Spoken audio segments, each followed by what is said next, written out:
ವಿಷ್ಣೋರಸ್ಮಾನ್ ಪದಾಬ್ಜೆ ಕೃತನಿವಸತಯಃ ಪಾಂಸವಃ ಪಾವಯಂತು ಶ್ರೀಮಂತಃ ಶ್ರೀಕಬರ್ಯಾಂ ಕುಸುಮಸುನಿಜೈ ಪೂರಯಂತಃ ಪರಾಗಾನ್. ಲಾಲಾಟ್ಯಾಂ ಲೇಖಿಕಾಯ ಮದನಿಪವನಯೋ ರಕ್ಷತಾ ನಿಕ್ಷಿಪಂತಃ ಪೌನಃ ಪುಣ್ಯೇನ ಶುದ್ಧಿಂ ಹರಶಿರಸಿನತೆ ಜಾಹ್ನವೀಂ ಜೋಷಯಂತಃ. ಲಕ್ಷ್ಮೀ ರಕ್ಷೀಣ ದೀಕ್ಷಾ ಗಣಯಿತುಮನುಪಕ್ರಾಂತ ಸಂವಿದ್ಗುಣಾನಾಂ ಆನಂತ್ಯಾನಿ ಸ್ವಭರ್ತು ಪದಕಮಲಕನಿಷ್ಠಾಂಗುಲಿ ಸನ್ನಖಸ್ಯ. ಪಶ್ಯಂತಿ ಸಂತತಂ ಸಾ ನವನವಸು ವಿಶೇಷೋಪಲಂಬೇನ ತತ್ತತ್ ಕಾಲೇ ಕೌತೂಹಲಾಬ್ಧೌ ಸುಮತಿಗಹನೆ ಗಾಹಮಾನ್ನಾವತಾನ್ನಃ. ಸ್ವಾಂತಸ್ಥಾನಂತಶಯ್ಯಾಯ ಪೂರ್ಣಜ್ಞಾನರಸಾರಣಸೆ ಉತ್ತುಂಗವಾಕ್ತರಂಗಾಯ ಮಧ್ವದುಗ್ಧಾಬ್ಧಯೇ ನಮಃ. ಬ್ರಹ್ಮಾಂತಾಗುರವಃ ಸಾಕ್ಷಾದಿಷ್ಟಂ ದೈವಂ ಶ್ರಿಯಃಪತಿಃ ಆಚಾರ್ಯ ಶ್ರೀಮದಾಚಾರ್ಯ ಸಂತು ಜನ್ಮನಿ ಜನ್ಮನಿ. ನಾರಾಯಣಂ ನಮಸ್ಕೃತ್ಯ ನರಂ ಚೈವ ನರೋತ್ತಮಂ ದೇವೀಂ ಸರಸ್ವತೀಂ ವ್ಯಾಸಂ ತತೋ ಜಯಮುದೀರಯೇ. ತ್ರೈಲೋಕ್ಯರಾಜ್ಯಮಾಕ್ಷಿಪ್ಯ ಬಲೇರಿಂದ್ರಾಯ ಯೋ ದದೌ ಶ್ರೀಧರಾಯ ನಮಸ್ತಸ್ಮೈ ಛದ್ಮವಾಮನರೂಪಿಣೇ. ಶ್ರೀಗುರುಭ್ಯೋ ನಮಃ. ಹರಿ ಓಂ. ಶ್ರೀಕೃಷ್ಣ ಮುಖ್ಯ ಪ್ರಾಣರಿಗೆ ವಂದಿಸುತ್ತಾ ಪರ್ಯಾಯ ಶ್ರೀಪಾದರಾದ ಸುಗುಣೇಂದ್ರ ತೀರ್ಥರಿಗೆ ಹಾಗೆಯೇ ಕಿರಿಯ ಶ್ರೀಪಾದರಾದ ಸುಶ್ರೀಂದ್ರ ತೀರ್ಥರಿಗೆ ಕೊಡಬಿಟ್ಟು ನಮಿಸುತ್ತಾ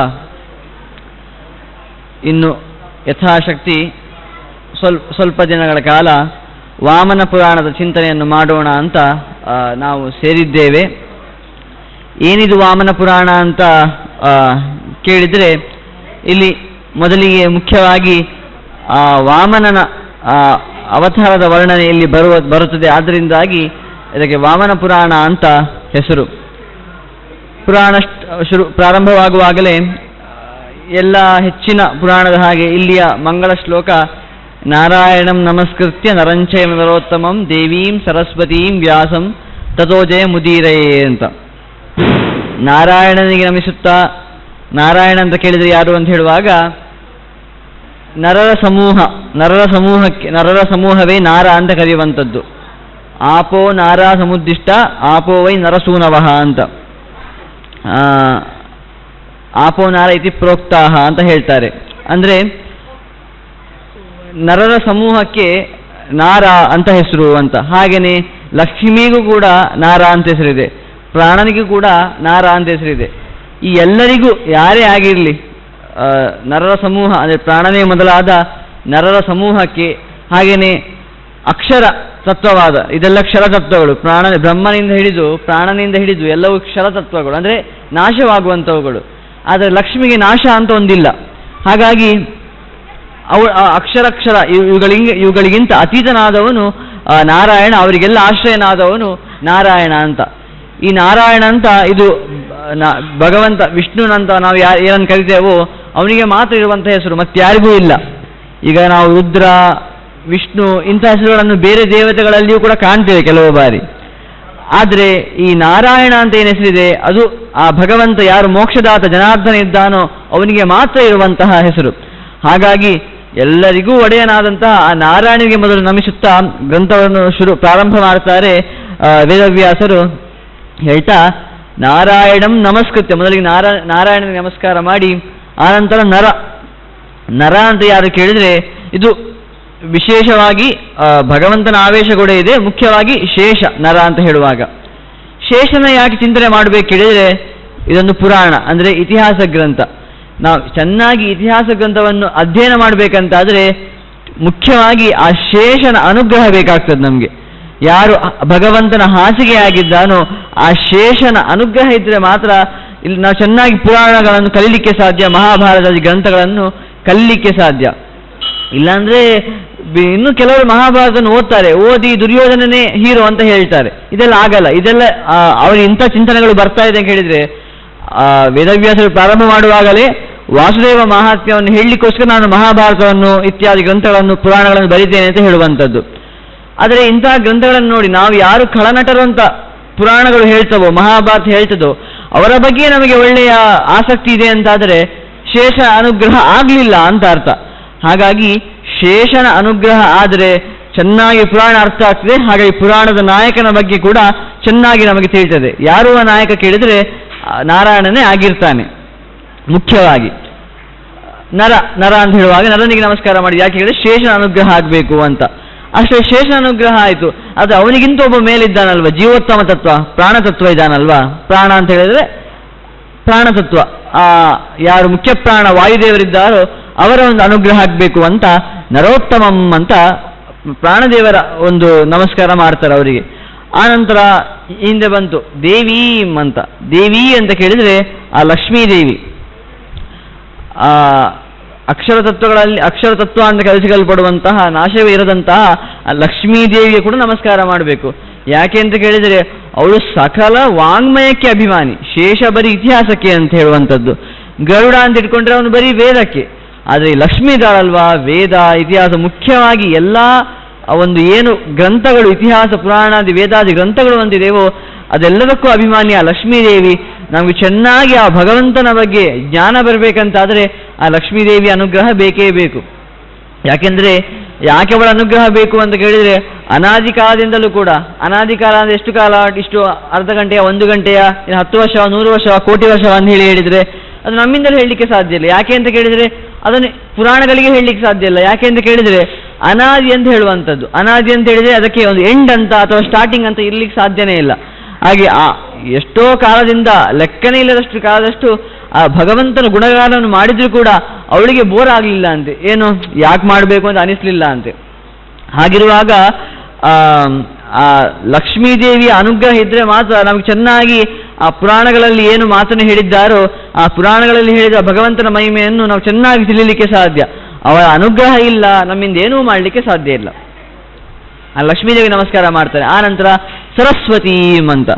ಸರಸ್ವತಿ ನಮ್ಮ ಮಾತು, ಒಂದು ವಿದ್ಯೆಯ ಅಭಿಮಾನಿಯಾದ ಸರಸ್ವತಿ, ಒಂದು ಮಾತು ಹೊರಡಬೇಕಂತಾದರೂ ಕೂಡ ಅಥವಾ ಮಾತಿನ ಅರ್ಥ ಆಗಬೇಕಂತಾದರೂ ಕೂಡ ಆ ಸರಸ್ವತಿಯ ಅನುಗ್ರಹ ಬೇಕು. ಹಾಗಾಗಿ ಆ ಸರಸ್ವತಿಯನ್ನು ನಮಸ್ಕಾರ ಮಾಡ್ತಾರೆ.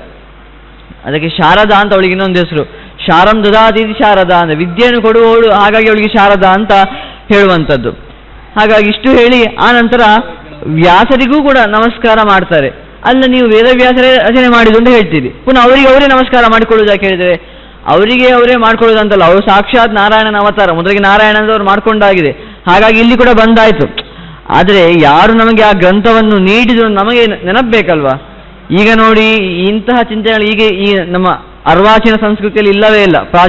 ಈಗಿನ ಪಾಶ್ಚಾತ್ಯ ಸಂಸ್ಕೃತಿಯ ಪ್ರಕಾರ ಅವನು ಏನೋ ಬರೆದಿರ್ತಾನೆ, ಅದನ್ನು ಕಾಪಿ ಹೊಡೆದು ಇನ್ನೊಬ್ಬ ಬರಿತಾನೆ, ಅವನ ಹೆಸರೆಲ್ಲ ಹಾಕುವುದೇ ಇಲ್ಲ. ಆದರೆ ನಮ್ಮ ಭಾರತೀಯ ಸಂಸ್ಕೃತಿ ಹೇಗೆ ಅಂತ ಕೇಳಿದರೆ, ನಾವು ಯಾರಿಂದ ಉಪಕೃತರಾಗಿದ್ದೇವೋ ಅವರ ಒಂದು ಚಿಂತನೆಯನ್ನು ನಾವು ಮಾಡಲೇಬೇಕು. ಅದಕ್ಕಾಗಿ ವೇದವ್ಯಾಸರು ಅವರೇ ಬರ್ಕೊಂಡ್ರು ಕೂಡ ನಾವು ಓದ್ತಾ ಇದ್ದೇವಲ್ವಾ, ನಾವು ವೇದವ್ಯಾಸ ಚಿಂತನೆಯನ್ನು ಮಾಡಬೇಕು. ಇಲ್ಲಾಂದರೆ ನಾವು ಗ್ರಂಥವನ್ನು ಓದಲಿಕ್ಕೆ ಅರ್ಹರೇ ಆಗುವುದಿಲ್ಲ. ಹಾಗಾಗಿ ನಾವು ಕೂಡ ವೇದವ್ಯಾಸ ಚಿಂತನೆಯನ್ನು ಮಾಡಬೇಕು ಅಂತ ನೆನಪು ಮಾಡಲಿಕ್ಕೋಸ್ಕರ ಅವರು ವ್ಯಾಸಂ ಅಂತ ಹೇಳ್ತಾರೆ. ಆನಂತರ ತತಃ, ಆನಂತರ ಜಯ ಮುದೀರಯೇ ಅಂತ, ಜಯವನ್ನು ಹೇಳ್ತೇನೆ ಅಂತ. ಹೇಗೆ ಜಯ? ಮುಖ್ಯವಾಗಿ ನಮಗೆ ಗೊತ್ತಿದೆ, ಜಯ ಅಂತ ಮಹಾಭಾರತಕ್ಕೆ ಇರುವಂಥ ಹೆಸರು. ಮಹಾಭಾರತಕ್ಕೆ ಜಯ ಅಂತ ಪ್ರಸಿದ್ಧವಾದ ಹೆಸರು. ನೀವು ಪುರಾಣಕ್ಕೂ ಹೇಳ್ತಾ ಇದ್ದೀರಲ್ವ, ಇದು ಹೇಗೆ ಸಾಧ್ಯ ಅಂತ ಕೇಳಿದರೆ, ಮಹಾಭಾರತಕ್ಕೆ ಜಯ ಅಂತ ಹೆಸರು ಪ್ರಸಿದ್ಧವಾದ ಹೆಸರು ಹೌದು, ಆದರೂ ಕೂಡ 18 ಪುರಾಣಕ್ಕೂ ಜಯ ಅನ್ನುವ ಹೆಸರಿದೆ ಅಂತ ಹೇಳ್ತಾರೆ. ಒಂದು ಕಡೆ ಪುರಾಣದಲ್ಲಿ ಬರ್ತದೆ 18 ಪುರಾಣಕ್ಕೂ ಕೂಡ ಜಯ ಅಂತ ಹೆಸರಿದೆ ಅಂತ. ಜಯ ಅಂತ ಯಾಕೆ ಹೆಸರು ಕೇಳಿದರೆ, ಜಯ ಅಂದರೆ 18 ಯಾಕೆ ಗೊತ್ತುಂಟಾ? ಜ ಕ ಗ ಗಂಗ ಚ ಚ ಜ 8 ಅಲ್ವಾ, 8.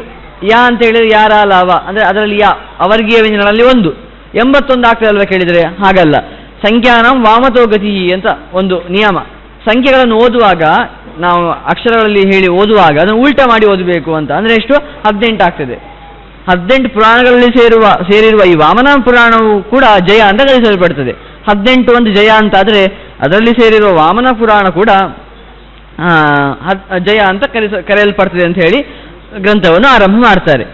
ಏನು ಕೇಳಿದರೆ, ವೇದವ್ಯಾಸ ಮೊದಲಿಗೆ ನಮಸ್ಕಾರ ಮಾಡ್ತಾರೆ ವಾಮನನಿಗೆ. ಅವರೇ ವಾಮನ, ಇನ್ನೊಂದು ಅವತಾರದಲ್ಲಿ ವಾಮನನಾಗಿ ಬಂದಿದ್ದಾರೆ.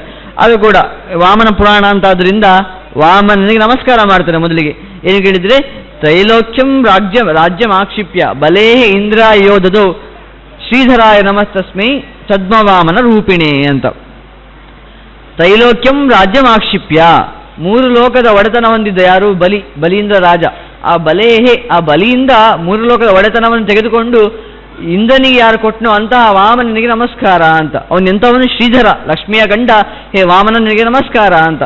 ಛದ್ಮ ವಾಮನ ರೂಪಿಣೆ ಅಂತ.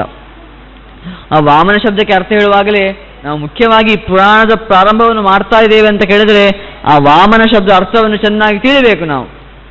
ಏನು ಹೇಳ್ತಾರೆ ಕೇಳಿದರೆ, ವಾಮನ ಶಬ್ದಕ್ಕೆ ಅರ್ಥ ಹೇಳುವಾಗ ವಾಮೇ ನೇತ್ರಯಸ್ಯ ಅಂತ, ಅಂದರೆ ಚೆನ್ನಾಗಿರೋ ಮನೋಹರವಾದ ಕಣ್ಣುಳ್ಳವನು ಯಾರು? ಅವನು ಅಂತ. ನಾವೀಗ ಮನೋಹರವಾದ ಕಣ್ಣು ಅಂದರೆ ಒಬ್ಬರನ್ನು ನೋಡಿದರೆ ಅವನಿಗೆ ಅವರ ಒಳ್ಳೆಯ ಗುಣವೇ ಕಾಣ್ತದೆ, ದೋಷ ಕಾಣುವುದಿಲ್ಲ. ನಮಗೆ ಉಲ್ಟಾ ಅಷ್ಟೇ, ನಮಗೆ ದೋಷವೇ ಕಾಣ್ತದೆ, ಗುಣ ಕಾಣುವುದಿಲ್ಲ. ವಾಮನ ಯಾರ ಭಗವಂತನ ಅವತಾರ ಇದ್ನೋ ಅವನಿಗೆ ಒಬ್ಬರನ್ನು ನೋಡಿದರೆ ಅವರ ಒಳ್ಳೆಯ ಗುಣವನ್ನು ಗ್ರಹಿಸ್ತಾ ಇದ್ದ ಅಂತೆ ಅವ ವಾಮನ ಅಂತ. ಚೆನ್ನಾಗಿರುವ ಕಣ್ಣುಳ್ಳವ. ನಾವು ಹೇಳ್ತೇವೆ, ಲೋಕದಲ್ಲಿ ಪ್ರಸಿದ್ಧ ಇದೆ, ಅವನ ಕಣ್ಣು ಸರಿ ಇಲ್ಲ ಮಾರೆ, ಅವನಿಗೆಲ್ಲ ಉಲ್ಟವೇ ಕಾಣುದು ಅಂತ. ವಾಮನನಿಗೆ ಎಲ್ಲ ಸರಿಯಾಗಿ ಕಾಣ್ತಿತ್ತಂತೆ, ಅವನ ಒಳ್ಳೆಯ ಗುಣವನ್ನು ಗ್ರಹಿಸ್ತಾ ಇದ್ದ, ಮನೋಹರವಾದ ಕಣ್ಣು ಅವನದ್ದು. ಹಾಗಾಗಿ ನಾವು ಕೂಡ ಪುರಾಣವನ್ನು ಓದುವಾಗ ಕೆಲವು ಕ್ಲಿಷ್ಟವಾದ ಪ್ರಸಂಗಗಳು ಬರೆದ ಅರ್ಥನೇ ಆಗಲ್ಲ, ನಮಗೆ ಏನೇನೋ ಹೇಳ್ತಾರಂತ ಅನಿಸ್ತದೆ. ಆದರೆ ಆ ವಾಮನ ನಮಗೆ ಒಳ್ಳೆಯ ಕಣ್ಣನ್ನು ಕೊಟ್ಟ ಅಂತಾದರೆ ನಾವು ಚೆನ್ನಾಗಿ ಆ ಗ್ರಂಥವನ್ನು ಅರ್ಥ ಮಾಡ್ಕೊಳ್ಬೋದು. ಹಾಗಾಗಿ ವಾಮನನಿಗೆ ನಮಸ್ಕಾರ ಅಂತ ಈ ನೆಲದಲ್ಲಿ ಅವರು ಯೋಚನೆ ಮಾಡ್ತಾ ಇದ್ದಾರೆ. ಆನಂತರ ಇಲ್ಲಿ ಇದು ಯಾವ ರೀತಿಯಾಗಿ ಈ ಪುರಾಣ ನಡೀತದೆ ಅಂತ ಕೇಳಿದರೆ ಪುಲಸ್ತ್ಯ ಮತ್ತು ನಾರದರ ಸಂವಾದದಲ್ಲಿ ನಡೀತದೆ ಅಂತ ಹೇಳ್ತಾರೆ. ಏನು ಕೇಳಿದರೆ, ಮೊದಲಿಗೆ ಪುಲಸ್ತ್ಯಂ ಋಷಿಂ ಆಸೀನಂ ಆಶ್ರಮೇ ವಾಗ್ವಿದಾಂ ವರಂ ನಾರದ ಪರಿಪಪ್ರಚ್ಛ ಪುರಾಣಂ ವಾಮನಾಶ್ರಯಂ ಅಂತ. ಪುಲಸ್ತ್ಯಂ ಒಂದು ಆಶ್ರಮದಲ್ಲಿ ಪುಲಸ್ತ್ಯರಿದ್ದರಂತೆ. ಆ ಪುಲಸ್ತ್ಯರ ಆಶ್ರಮದತ್ತ ನಾರದರು ಹೋಗಿ ಪರಿಪಪ್ರಚ್ಛ ಅಂತ ಹೇಳ್ತಾರೆ. ಅದೇ ಕೃಷ್ಣ ಹೇಳಿದ ಮಾತೇ ಹೇಳಿದಾಗಿದೆ. ಒಬ್ಬರತ್ರ ನಾವೀಗ ಲೋಕದಲ್ಲಿ ನೋಡ್ತೇವೆ, ಒಬ್ಬರತ್ರ ಪ್ರಶ್ನೆ ಮಾಡುವಾಗ ನಾವು ಏನೋ ನಿಂಗೆ ಗೊತ್ತಿದೆ ಉತ್ತರ ಹೇಳ, ಏನೋ ದೌಲತ್ತಲ್ಲಿ ಮಾತಾಡ್ತೇವೆ. ಆದರೆ ನಮಗೆ ನಿಜವಾಗಿ ಉತ್ತರ ಬೇಕಂತ ನಮ್ಮ ಒಂದು ಪ್ರಶ್ನೆ ಇದೆ, ಒಂದು ಸಾತ್ವಿಕವಾದ ಪ್ರಶ್ನೆ ಇದೆ. ಅದಕ್ಕೆ ಉತ್ತರ ಬೇಕಂತಿದ್ರೆ ನಾವು ಪರಿಪಪ್ರಚ್ಛ ತದ್ವಿದ್ಯ ಪ್ರಣಿಪಾತೇನ ಪರಿಪ್ರಶ್ನೆನ ಸೇವಯ ಅಂತ, ಅಂದರೆ ನಾವು ಅವರಿಗೆ ಶರಣಾಗಬೇಕು. ನೀವೇ ನನಗೆ ಉತ್ತರ ಕೊಡಬೇಕು ಅಂತ ಅವರ ಹತ್ರ ಒಂದು ನಮ್ರ ಭಾವನೆಯಿಂದ ಅವರ ಹತ್ರ ಹೋಗ್ಬೇಕು, ಆಗ ನಮಗೆ ಉತ್ತರ ಸಿಗ್ತದೆ. ದೌಲತ್ತರ ತೋರಿಸಿದ್ರೆ ನಮ್ಮ ಪುರಾಣದಲ್ಲಂತೂ ಉತ್ತರ ಸಿಗ್ಲಿಕ್ಕೆ ಸಾಧ್ಯನೇ ಇಲ್ಲ. ಯಾಕೆ ಅಂತ ಕೇಳಿದರೆ, ನಾವು ಪ್ರಶ್ನೆ ಕೇಳುವವರು ಆ ಒಂದು ಜ್ಞಾನವನ್ನು ಅದನ್ನು ಅವರು ನಮಗೆ ಟ್ರಾನ್ಸ್ಫರ್ ಮಾಡ್ತಾ ಇದ್ದಾರಂತಾಗುವಾಗ ನಾವು ವಿನಮ್ರದಿಂದ ಕೇಳಿದರೆ ಮಾತ್ರ ಅದನ್ನು ಪಡೀಲಿಕ್ಕೆ ನಮಗೆ ಸಾಧ್ಯ. ನಾವು ದೌಲತ್ತಲ್ಲಿ ಕೇಳಿದರೆ ಅದನ್ನು ಪಡೀಲಿಕ್ಕೂ ಕೂಡ ನಮಗೆ ಸಾಧ್ಯ ಇರೋದಿಲ್ಲ, ಆ ಪರಂಪರೆ ಬರಲಿಕ್ಕೆ ಸಾಧ್ಯನೇ ಇಲ್ಲ. ಹಾಗಾಗಿ ಅವರು ಪರಿಪಪ್ರಚ್ಛ ಅಂತ ಕೇಳ್ತಾರೆ, ನಾರದರು ಕೇಳ್ತಾರಂತೆ ಪುಲಸ್ತ್ಯರ ಹತ್ರ, ನಮಗೆ ಆ ವಾಮನನ ಕಥೆಯನ್ನು ತಿಳಿಸಿ ಅಂತ. ಅಷ್ಟೇ ಅಲ್ಲ, ಇನ್ನು ಕೆಲವು ಈಗ ನಾವು ಪರಿವಿಡಿ ಅಂತ ನೋಡ್ತೇವಲ್ವ, ಜಗತ್ತಲ್ಲಿ ಟೆಕ್ಸ್ಟ್ ಬುಕ್ಕಲ್ಲಿ ಪರಿವಿಡಿ ಅಂತ ಇರ್ತದೆ. ಆ ಥರ ನಮ್ಮ ಪುರಾಣದಲ್ಲಿ ಯಾವ ರೀತಿಯಾಗಿ ಕೇಳಿದರೆ ಶ್ಲೋಕದ ರೀತಿಯಲ್ಲೇ ಶ್ಲೋಕವೇ ಪರಿವಿಡಿ ಆಗಿರ್ತದೆ. ಯಾವ ರೀತಿಯಾಗಿ ಅಂತ ಕೇಳಿದರೆ, ನಾರದರು ಪ್ರಶ್ನೆ ಮಾಡ್ತಾರೆ, ಅದಕ್ಕೆ ಉತ್ತರ ಕೊಡ್ತಾ ಬರ್ತಾರೆ. ಆ ಪ್ರಶ್ನೆಯೇ ಪರಿವಿಡಿ, ಏನೆಲ್ಲ ಈ ಗ್ರಂಥದಲ್ಲಿ ಬರ್ತದೆ ಅಂತ. ಕಥಂ ಭಗವತ ಬ್ರಹ್ಮನ್ ವಿಷ್ಣುನ ಪ್ರಭವಿಷ್ಣುನ ವಾಮನತ್ವಂ ಧೃತಂ ಪೂರ್ವಂ ತನ್ಮಮ ಚಕ್ಷ್ವ ಪೃಚ್ಛತಃ ಅಂತ. ಹೇ ಬ್ರಹ್ಮನ್, ಹೇ ಜ್ಞಾನಿಯೇ, ಹೇಗೆ ತಾನೇ ಆ ವಿಷ್ಣುನ ಎಲ್ಲವನ್ನೂ ಗೆಲ್ಲುವಂತಹ ಸಾಮರ್ಥ್ಯ ಇರುವಂತಹ ವಿಷ್ಣುವಿನಿಂದ ಆ ವಾಮನತ್ವ ಹೇಗೆ ಅವನು ವಾಮನನಾದ ಅಂದರೆ ನನಗೆ ತಿಳಿಸಿಕೊಡಿ ಅಂತ ಕೇಳ್ತಾರೆ. ಅಷ್ಟೇ ಅಲ್ಲದೆ ಕಥಂಚ ವೈಷ್ಣವೋ ಭೂತ್ವ ಪ್ರಹ್ಲಾದೋ ದೈತ್ಯ ಸಪ್ತಮಃ ತ್ರಿದಶೈರ್ಯೂಧೇ ಸಾರದಂ ಮಾತ್ರ ಮೇ ಸಂಶಯೋ ಮಹಾನ್ ಅಂತ. ನಾವು ಪ್ರಸಿದ್ಧವಾದ ಪ್ರಹ್ಲಾದನ ಕಥೆಯನ್ನು ಕೇಳಿದ್ದೇವೆ. ಏನು ಕೇಳಿದರೆ, ನರಸಿಂಹಾವತಾರಕ್ಕೆ ಕಾರಣನಾದವನು ಅಂತೆಲ್ಲ ಕೇಳಿದ್ದೇವೆ. ಆನಂತರ ಇಷ್ಟೆಲ್ಲ ಕೇಳ್ತೇವೆ. ಆದರೆ ಇಲ್ಲೊಂದು ಈ ಪುರಾಣದಲ್ಲಿ ಇನ್ನೊಂದು ವಿಶೇಷವಾದ ಒಂದು ಕಥೆ ಹೇಳ್ತಾರೆ. ಏನು ಕೇಳಿದರೆ, ಅವನು ಉತ್ತಮ ಅಂದರೆ ವೈಷ್ಣವೋತ್ತಮ ಅಂದರೆ ಒಳ್ಳೆಯ ವಿಷ್ಣು ಭಕ್ತ, ದೇವತೆಗಳು ಕೂಡ ವಿಷ್ಣು ಭಕ್ತರೇ.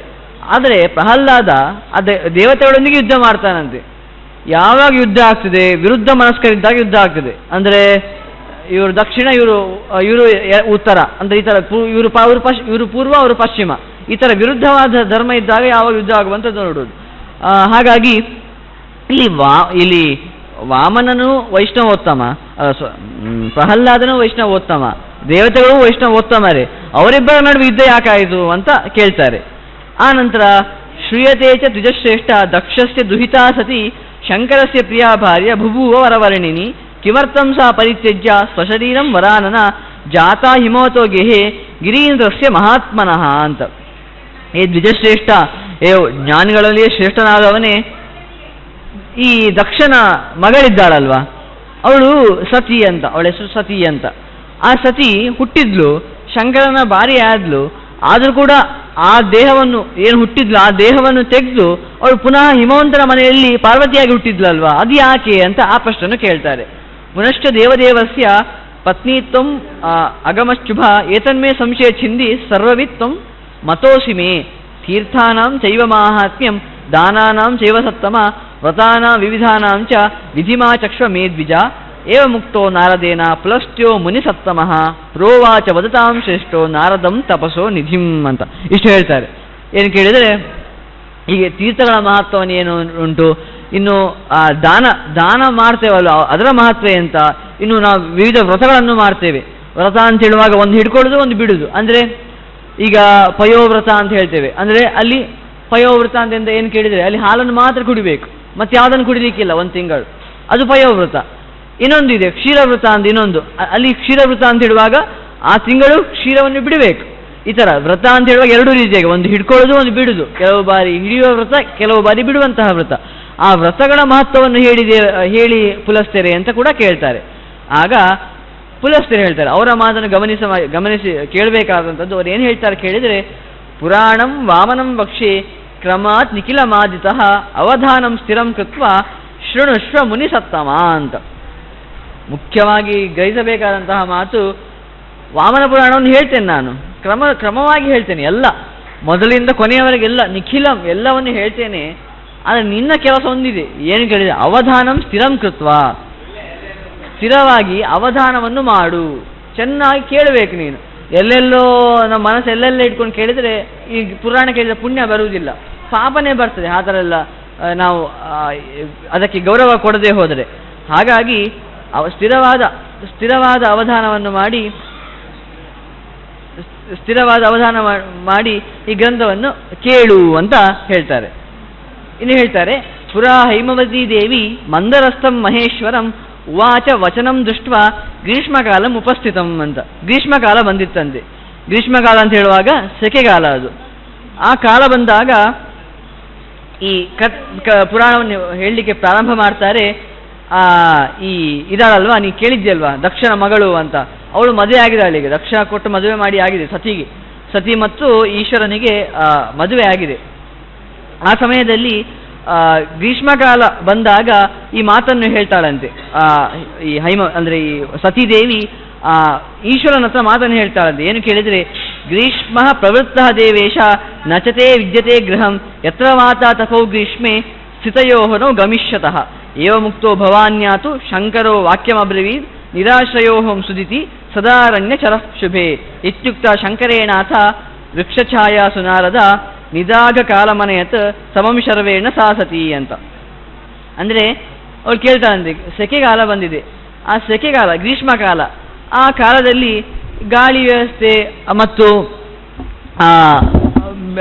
ಏನು ಆ ಬಿಸಿಲೆಲ್ಲ ಬೀಳ್ತಾ ಇದೆ, ನಂಗೆ ಚೆನ್ನಾಗಿ ವಾಸ ಮಾಡ್ಲಿಕ್ಕೆ ಆಗ್ತಾ ಇಲ್ಲ. ಅಂದರೆ ಮನೆ ಇರಲಿಲ್ಲ, ಈಶ್ವರ ಮತ್ತು ಪಾರ್ವತಿಗೆ ಮನೆ ಇರಲಿಲ್ಲ. ಆ ಕಾಲ ಮಂದರ ಪರ್ವತದಲ್ಲಿ ಅವರಿದ್ದದ್ದು, ಮಂದರಸ್ಥಂ ಮಹೇಶ್ವರಂ ಅಂತ ಹೇಳಿದರು ನೋಡಿ.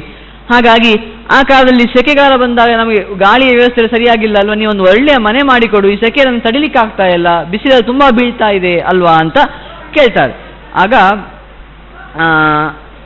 ಶಂಕರ ಹೇಳ್ತಾನಂತೆ, ನಾನು ನೋಡು ಸದಾರಣ್ಯಚರಃ, ಯಾವಾಗಲೂ ಕಾಡಿನಲ್ಲಿಯೇ ನಡೀತಾ ಇರುವವನು ನಾನು ಬೇರೆ ಎಲ್ಲಿಯೂ ಹೋಗುವುದಿಲ್ಲ. ಯಾಕಂದರೆ ನಾನು ವಿರಾಗಿ. ಯಾಕೆಂದರೆ ಅವನು ಯಾವಾಗಲೂ ವಿರಾಗಿ. ಯಾಕೆ ಕೇಳಿದರೆ, ಅವನಿಗೆ ಅಷ್ಟು ದುಡ್ಡಿನ ಗತಿ ಇಲ್ವಾ ಕೇಳಿದರೆ, ಅವನು ಪರಮೇಶ್ವರ. ಆ ಪರಮೇಶ್ವರ ಅಂತ ಕೇಳಿದರೆ ಈಶ್ವರ ಅಂತ, ಅವನಿಗೆ ಎಲ್ಲದರ ಒಡೆತನ ಇದೆ. ಆದರೆ ವಿರಾಗಿ ಅವ. ಯಾಕೆ ಅಂತ ಕೇಳಿದರೆ, ವಿರಾಗಿ ಅಂತ ಹೇಳ್ತಾರೆ, ಅದರ ಶಬ್ದದಲ್ಲಿ ಇದೆ ವಿಷ್ಣುರಾಗಿ ಅಂತ. ವಿಷ್ಣುವಿನಲ್ಲಿ, ಆ ನಾರಾಯಣನಲ್ಲಿ ಅವನಿಗೆ ಯಾವಾಗಲೂ ಮನಸ್ಸು. ಹಾಗಾಗಿ ಇಂಥ ವಿಷಯದಲ್ಲಿ ಅವನಿಗೆ ಅಷ್ಟು ಯೋಚನೆ ಮಾಡುವುದಿಲ್ಲ, ಮನೆ ಮಾಡಬೇಕು ಅದು ಮಾಡಬೇಕಂತೆಲ್ಲ. ಹಾಗಾಗಿ ನಾನು ಯಾವಾಗಲೂ ಕಾಡಿನಲ್ಲಿಯೇ ವಾಸ ಮಾಡುವವನು, ಹಾಗಾಗಿ ಈಗ ಮನೆ ಮಾಡಲಿಕ್ಕೆ ಆಗುವುದಿಲ್ಲ ಅಂತ ಹೇಳ್ತಾನೆ ಶಿವ. ಪಾರ್ವತಿ ಒಪ್ಕೊಂಡು ಬಿಡ್ತಾಳಂತೆ, ಆಯಿತು ಬೇಡ ಮನೆ ಇಲ್ಲ ಅಂದರೆ ಬೇಡ, ಅಡ್ಡಿಲ್ಲ ಅಂತ. ಅಷ್ಟು ಒಳ್ಳೆಯ ಅಂದರೆ ಗಂಡನ ಏನು ಅಪೇಕ್ಷೆ ಇದೆ ಅದಕ್ಕೆ ಅನುಗುಣವಾಗಿ ಇರುವವಳು ಅವಳು.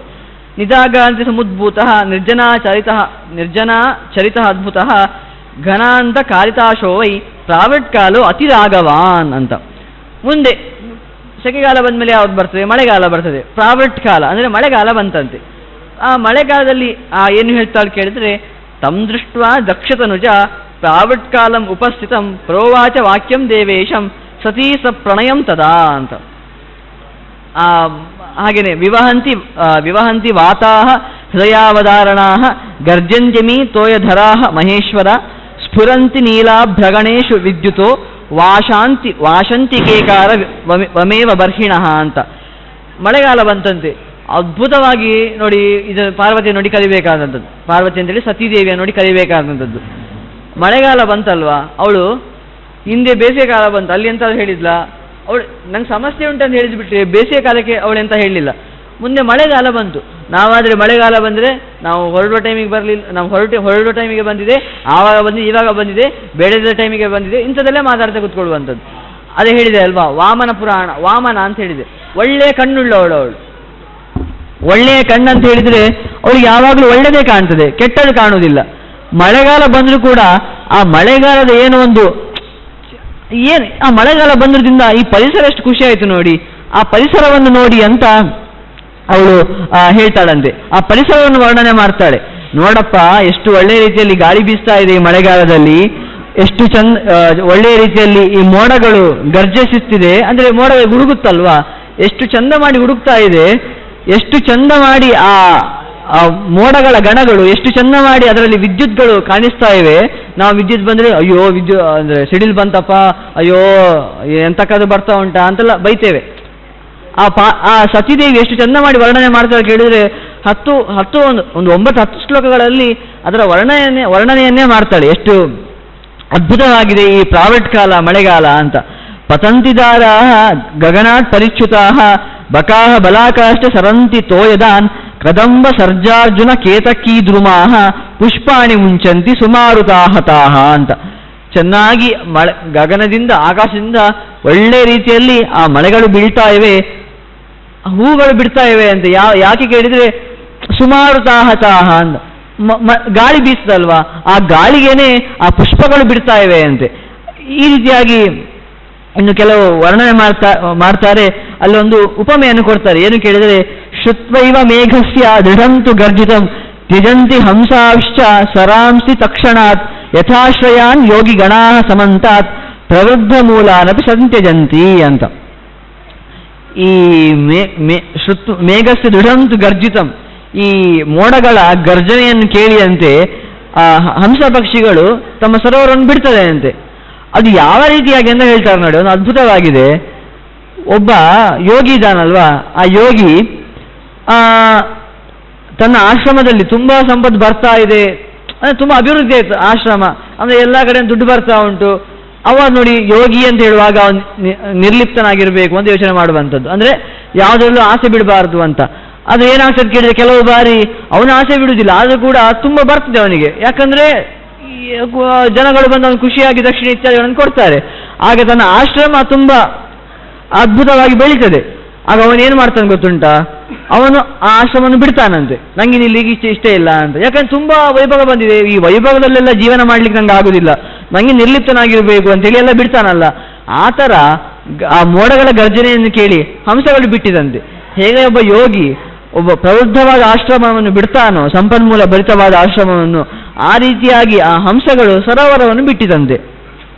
ಇನ್ನು ಅವಳು ಹೇಳ್ತಾಳೆ, ಇಷ್ಟೆಲ್ಲ ಹೇಳಿ ಮಳೆಗಾಲ ಒಳ್ಳೆಯದೆ ಅಂತ ಹೇಳ್ತಾಳೆ ಅವಳು.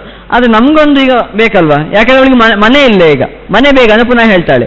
ಗೃಹಂ ಕುರುಷ್ವಾತ ಮಹಾಚಲೋತ್ತಮಿ ಸುನಿರ್ವೃತಾ ಏನ ಭವಾಮಿ ಶಂಭೋ ಇತ್ವಂ ತ್ರಿನೇತ್ರ ಶ್ರುತಿರಾಮಣೀಯಕಂ ಶುತ್ವಾ ವಚೋ ವಾಕ್ಯಮಿದಂ ಬಭಾಷೆ ನಮೇಸ್ತಿ ವಿತ್ತಂ ಗೃಹ ಸಂಚಯಾರ್ಥೆ ಮೃಗಾರಿ ಚರ್ಮ ವರ್ಣಂ ಮಮ ಪ್ರಿಯೆ ಮಮೋಪವೀತಂ ಭುಜಗೇಶ್ವರ ಶುಭೆ ಕರ್ಣೇಪಿ ಪದ್ಮಶ್ಚ ತಥೈವ ಪಿಂಗಳ ಅಂತ. ಆ ರುದ್ರ ಚೆನ್ನಾಗಿ ವರ್ಣನೆ ಮಾಡ್ತಾನೆ. ಕೇಳ್ತಾಳೆ ಮನೆ ಬೇಕಂತ ಕೇಳುವಾಗ ಅವ ಹೇಳ್ತಾನೆ, ಮಳೆಗಾಲ ಬಂದಿದೆ, ನೀರೆಲ್ಲ ಮಂಡೆ ಮೇಲೆ ಬೀಳ್ತಾ ಉಂಟಲ್ವಾ, ಒಂದು ಮನೆ ಮಾಡಬೇಕಲ್ವಾ ಕೇಳಿದರೆ, ನನಗೆ ಮನೆ ಮಾಡ್ಲಿಕ್ಕೆ ದುಡ್ಡಿಲ್ಲ ಅಂತ ಅರ್ಥ ಅಲ್ಲ, ಅದರಲ್ಲಿ ಆಸಕ್ತಿ ಇಲ್ಲ ಅಂತ. ಮನೆಯೆಲ್ಲ ಮಾಡಿಕೊಂಡು ಆರಾಮಾಗಿರ್ಲಿಕ್ಕೆ ಆಸಕ್ತಿ ಇಲ್ಲ, ತಪಸ್ಸು ಮಾಡ್ತಾ ಇರ್ಬೇಕು, ಭಗವಂತನ ಧ್ಯಾನ ಮಾಡ್ತಾ ಇರ್ಬೇಕು, ಅದೊಂದು ಚಿಂತೆ ಅವನಿಗೆ. ಸದಾಶಿವಂಗೆ ಅದೇ ಧ್ಯಾನ, ನಿಜವಾಗಿ ಇದು ಸದಾಶಿವಂಗೆ ಭಗವಂತನದ್ದೇ ಧ್ಯಾನ. ಹಾಗಾಗಿ ಯಾವಾಗಲೂ ಭಗವಂತನೇ ಧ್ಯಾನದಲ್ಲಿರುವ ಅವನಿಗೆ ಮನೆಯಲ್ಲಿ ಎಂತಕ್ಕೆ ಬೇಕು, ನಾನು ವಿರಾಗಿ, ನನ್ನ ದುಡ್ಡೆಲ್ಲ ಇಲ್ಲ ನನ್ನ ಹತ್ರ ಅಂತ ಅವನು ಹೇಳ್ತಾನಂತೆ. ನನ್ನ ಹತ್ರ ಇರುದೆಂತ ಒಂದು ಉಪವೀತ, ಅದರಲ್ಲಿ ಹಾವೇ ಉಪವೀತ ಆಗಿ ಉಂಟು. ಇನ್ನು ಇಲ್ಲಿ ಕನ್ನಡದಲ್ಲೆಲ್ಲ ಕುಂಡಲ ಅಂತ ಹೇಳಿದ್ರೆ ಹಾವುಗಳೇ ಇರುವಂಥದ್ದು ಅಂತೆಲ್ಲ ಹಾವುಗಳ ಹೆಸರನ್ನು ಕೂಡ ಚೆನ್ನಾಗಿ ಹೇಳ್ತಾರೆ ಇಲ್ಲಿ. ಇಷ್ಟು ಹೇಳುವಾಗ ಆಗ ಸತಿ ಸ್ವಲ್ಪ ಕೋಪಗೊಂಡವಳಂತೆ ಮಾತಾಡ್ತಾಳಂತೆ. ಏನು ಕೇಳಿದ್ರೆ, ಇತಿ ವಚನಮಥೋಗ್ರಂ ಶಂಕರಾತ್ಮ ಮೃಡಾನಿ ಋತಮಪಿ ತದಸತ್ಯಂ ಶ್ರೀಮದಾಕರ್ಣ್ಯ ಭೀತ ಅವನಿತಲಮವೇಕ್ಷ್ಯ ಸ್ವಾಮಿನೋ ವಾಸಕೃಚ್ಛಾತ್ ಪರಿವರತಿ ಸರೋಷಂ ದಜ್ಜಯೋಚ್ಛ್ವಸ್ಯ ಚೋಷ್ಟಂ ಅಂತ. ಈ ರೀತಿಯಾಗಿ ಉಗ್ರವಾದ ಮಾತನ್ನು ಕೇಳಿ ಇವಳಿಗೆ ಸತಿದೇವಿಗೆ ಸಿಟ್ಟು ಬರ್ತದಂತೆ. ಹೇಳ್ತಾಳಂತೆ, ಕಥಂ ಹಿ ದೇವದೇವೇಶ ಪ್ರಾವಿಟ್ಕಾಲ ಗಮಿಷ್ಯತಿ ವೃಕ್ಷಮೂಲೆ ಸ್ಥಿತಾಯ ಮೇ ಸುದುಃಖೇನ ವದಾಮ್ಯತಃ ಅಂತ. ಅಲ್ಲ ನೋಡು ದೇವದೇವೇಶ, ನೀನು ದೊಡ್ಡ ದೇವತೆಗಳಿಗೂ ದೇವತೆ, ನೀನು ಇಂದ್ರಾದಿಗಳಿಗೂ ದೇವತೆ, ನೀನು ದೇವರು, ನಿನ್ನಂತವನು ನಿಂಗೆ ಅರ್ಥ ಆಗ್ಬೇಕಲ್ವಾ. ಅಲ್ಲ ಮಾರ, ಇಲ್ಲಿ ಮಳೆ ಜೋರಾಗಿ ಬರ್ತಾ ಉಂಟು, ನಾನು ನೋಡಿದರೆ ವೃಕ್ಷದ ಕೆಳಗಿದ್ದೇನೆ, ಮರದ ಕೆಳಗಿದ್ದೇನೆ, ಮಳೆ ಹೋಗ್ಬೇಕಲ್ಲ, ಎಂತ ಮಾಡುದು ನಾನು ಅಂತ ಅವಳು ಕೇಳ್ತಾಳಂತೆ. ಆಗ ಹೇಳ್ತಾನಂತೆ, ಶಂಕರನದ್ದು ರುದ್ರನ ಪ್ಲಾನ್ ನೋಡಿ, ಘನ ವಸ್ಥಿತ ದೇಹಾಯ ಪ್ರಾವಿಟ್ಕಾಲ ಪ್ರಯಾಸತಿ ಯಥಾಮುದರಹ ನತವ ನಿಪತಿಷ್ಯಂತಿ ವಿಗ್ರಹೇ ಪುಲಸ್ತ್ಯವಾಚ ಅಂತ. ಮಳೆ ಯಾವಾಗ ಬೀಳ್ತದೆ ಯೋಚನೆ ಮಾಡಿ, ಮಳೆ ಯಾವಾಗ ಬೀಳ್ತದೆ? ಲೋಕದಲ್ಲಿ ಎಲ್ಲಿದ್ರೂ ಕೂಡ ಮಳೆ ಬೀಳ್ತದೆ. ಮೋಡದ ಕೆಳಗಿದ್ದೇವೆ ನಾವು ಮೋಡದ ಮೇಲೆ ಹೋಗಿ ಬಿಡುವ ಅಂತ ರುದ್ರ ಹೇಳ್ತಾನಂತೆ. ಮೋಡದ ಮೇಲೆ ಹೋಗಿ ಬಿಡುವ, ಅಲ್ಲಿ ನಾವು ವಾಸ ಮಾಡುವ ಅಂತ. ಅದಕ್ಕೆ ಹೇಳ್ತಾನಂತೆ, ತತಃ ಹರಹ ತದ್ಘನ ಖಂಡಂ ಉನ್ನತಮಾರುಹ್ಯ ತಸ್ಥೋ ಸಹ ದಕ್ಷ ಕನ್ಯೆಯ ತಥೋ ಭವನ್ನಾಮ ಮಹೇಶ್ವರಸ್ಯ ಜೀಮೂತಕೇತು ಸ್ಥಿತಿ ವಿಶ್ರುತಂ ದಿವಿ ಅಂತ. ಆನಂತರ ಅವನ ಮೋಡದ ಮೇಲೆ ಕೂಡ ಹೋಗಿ ಅಲ್ಲಿ ವಾಸ ಮಾಡ್ತಾನಂತೆ. ಅದಕ್ಕೆ ಅವನಿಗೆ ಜೀಮೂತಕೇತು ಅಂತ. ಜೀಮೂತ ಅಂತ ಕೇಳಿದರೆ ಜಯತಿ ನಭ ಇತಿ ಜೀಮೂತ ಅಂತ. ಆಕಾಶವನ್ನೇ ಯಾರು ಗೆದ್ದಿದ್ದಾನೋ ಅಂದರೆ ಅದರ ಮೇಲೆ ಯಾರು ಹೋಗಿ ಸಾಮರ್ಥ್ಯ ಇದೆಯೋ ಅವನಿಗೆ ಜೀಮೂತ ಅಂತ ಹೆಸರು ಅಂತ. ಅಂತಹ ಜೀಮೂತ ಕೇತು ಎಂತ ಮಾಡ್ತಾರೆ ಕೇಳಿದ್ರೆ, ಆ ಮೋಡದ ಮೇಲೆ ಹೋಗಿ ಬಿಡ್ತಾನಂತೆ. ಅಲ್ಲಿ ಮಳೆಯೂ ಇಲ್ಲ, ಏನೂ ಇಲ್ಲ, ಆರಾಮಾಗಿ ಅವರಿಬ್ರು ಇಡ್ತಾರಂತೆ. ಇಷ್ಟು ಕಥೆಯನ್ನು ಹೇಳಿ ಮೊದಲ ಅಧ್ಯಾಯ ಮುಗಿಸಿ ಮುಂದೆ ಹೇಳ್ತಾರೆ, ತಥೋಸ್ತ್ರಿ ನೇತ್ರಸ್ಯ ಗತ ಪ್ರಾವಟ್ಕಾಲ ಗಣೋಪರಿ ಲೋಕಾನಂದ ಕದೀರಮ್ಯ ಶರಸ್ ಸಮಭವನ್ಮುನೆ ಅಂತ. ಆನಂತರ ಮಳೆಗಾಲ ಮುಗಿದು ಶರತ್ಕಾಲ ಬಂತಂತೆ. ಹಾಗೆ ಹೇಳ್ತಾರೆ, ತ್ಯಜಂತಿ ನೀಲಾಂ ಉದರಾಹ ನಭಸ್ಥಳಂ ವೃಕ್ಷಾಂಚ ಕಂಕಾಹ ಸರಿತಸ್ತಟಾನಿ ಪದ್ಮಾ ಸುಗಂಧಂ ನಿಲಯಾನಿ ವಾಯಸಾಹ ರುರುರ್ವಿಷಾಣಂ ಕಲುಷಂ ಜಲಾಶಯಾಹ ಅಂತ. ಈಗ ಎಲ್ಲ ನೀಲಾಂಬುಧರಾಹ ಅಂದರೆ ಮೋಡಗಳು, ನೀಲಿಯಾದ ಕಪ್ಪಾದ ಮೋಡಗಳು ಆಕಾಶವನ್ನು ಬಿಡುತ್ತೆ. ಹಾಗೆಯೇ ಪದ್ಮಗಳು, ತಾವರೆಗಳು ಸುಗಂಧವನ್ನು ಬೀರಿಸ್ತವೆ. ಹಾಗೆಯೇ ಕಾಗೆಗಳು ಕೂಡ ಕೂಗ್ತವಂತೆ. ವಾಯಸಾಹ ರುರುಹು ಅಂದರೆ ಹಿಂದಿನ ಕಾಲದಲ್ಲಿ ಅವರ ಒಬ್ಸರ್ವೇಷನ್ ನಾವು ನೋಡಬೇಕಾದಂಥದ್ದು. ನಮಗೀಗ ಯಾವುದು ಕೇಳುವುದಿಲ್ಲ ಬಿಡಿ, ನಮಗೆ ಬರೀ ಗಾಡಿ ಸೌಂಡ್ ಮಾತ್ರ ಕೇಳುವಂಥದ್ದು. ಆದರೆ ಆ ಕಾಲದಲ್ಲಿ ಯಾವ ರೀತಿಯಾಗೆಲ್ಲ ಪರಿಸರ ಇತ್ತು ಅದನ್ನು ಕೂಡ ಚೆನ್ನಾಗಿ ತೋರಿಸಿಕೊಡ್ತಾರೆ ನಮಗೆ. ಹಾಗೆಯೇ ಹೇಳ್ತಾ, ವಿಕಾಸಂ ಮಾಯಾಂತಿಜ ಪಂಕಜಾನಿ ಚಂದ್ರಾಂಶ ಭಾಂತಿ ಲತಾಹ ಸುಪುಷ್ಪಾಹ ನಂದಂತಿ ಹೃಷ್ಟಾನ್ಯಪಿ ಗೋಕುಲಾನಿ ಸಂತಶ್ಚ ಸಂತೋಷ ಮನುವ್ರಜಂತಿ ಸರಸ್ಸು ಪದ್ಮಾ ಗಗನೇ ಚ ತಾರಕಾಹ ಜಲಾಶಯೇಶ್ವೇವ ತಥಾ ಪಯಾಂಸಿ ಸತಾಂಚ ಚಿತ್ತಂ ಹಿ ದಿಶಾಮುಖೈ ಸಮಂ ವೈಮಲ್ಯ ಮಾಯಾಂತಿ ಶಶಾಂಕಾಂತಯ ಅಂತ. ಚೆನ್ನಾಗಿ ಆ ಪಂಕಜಗಳು ವಿಕಸಿಸ್ತಾ ಇದೆ. ಆ ಚಂದ್ರನ ಕಿರಣಗಳಿಗೆ ಆ ಸುಪುಷ್ಪ ಲತೆಗಳೆಲ್ಲ ಶೋಭಿಸ್ತಾ ಇದೆ ಅಂತೆ. ಇನ್ನು ಎಲ್ಲ ದನಗಳು ಕೂಡ ಸಂತೋಷವಾಗಿದೆ ಅಂತೆ. ಗೋಕುಲಾನಿ ಸಂತುಷ್ಟಾನಿ. ಶರತ್ಕಾಲ, ಮಳೆಗಾಲ ಮುಗಿದಷ್ಟೇ ಸಮೃದ್ಧವಾದ ಹಸಿರಿರ್ತದೆ. ಅದನ್ನು ನೋಡಿ ದನಗಳಿಗೆ ಭಾರಿ ಸಂತೋಷ ಅಂತೆ. ಇಂತಹ ಕಾಲದಲ್ಲಿ ಏತಾದಶೇ ಹರಕ್ಕಾಲೆ ಮೇಘಪೃಷ್ಠದಿವಾಸಿನಿ ಸತೀಂ ಆದಾಯ ಶೈಲೇಂದ್ರ ಮಂದರಂ ಸಮುಪಾಯೋ ಅಂತ. ಪುನಃ ರುದ್ರ ಪುನಃ ಅಲ್ಲಿಗೆ ಬಂದ. ಹೋಗಿದ್ದ ಆಕಾಶದ ಮೇಲೆ, ಮಳೆಗಾಲ ಮುಗಿತಲ್ವಾ ಸಾಕಿನ್ನು, ಇನ್ನು ಪುನಃ ಅಲ್ಲಿಗೆ ಮಂದರ ಪರ್ವತಕ್ಕೆ ಬಂದ ಅಂತೆ.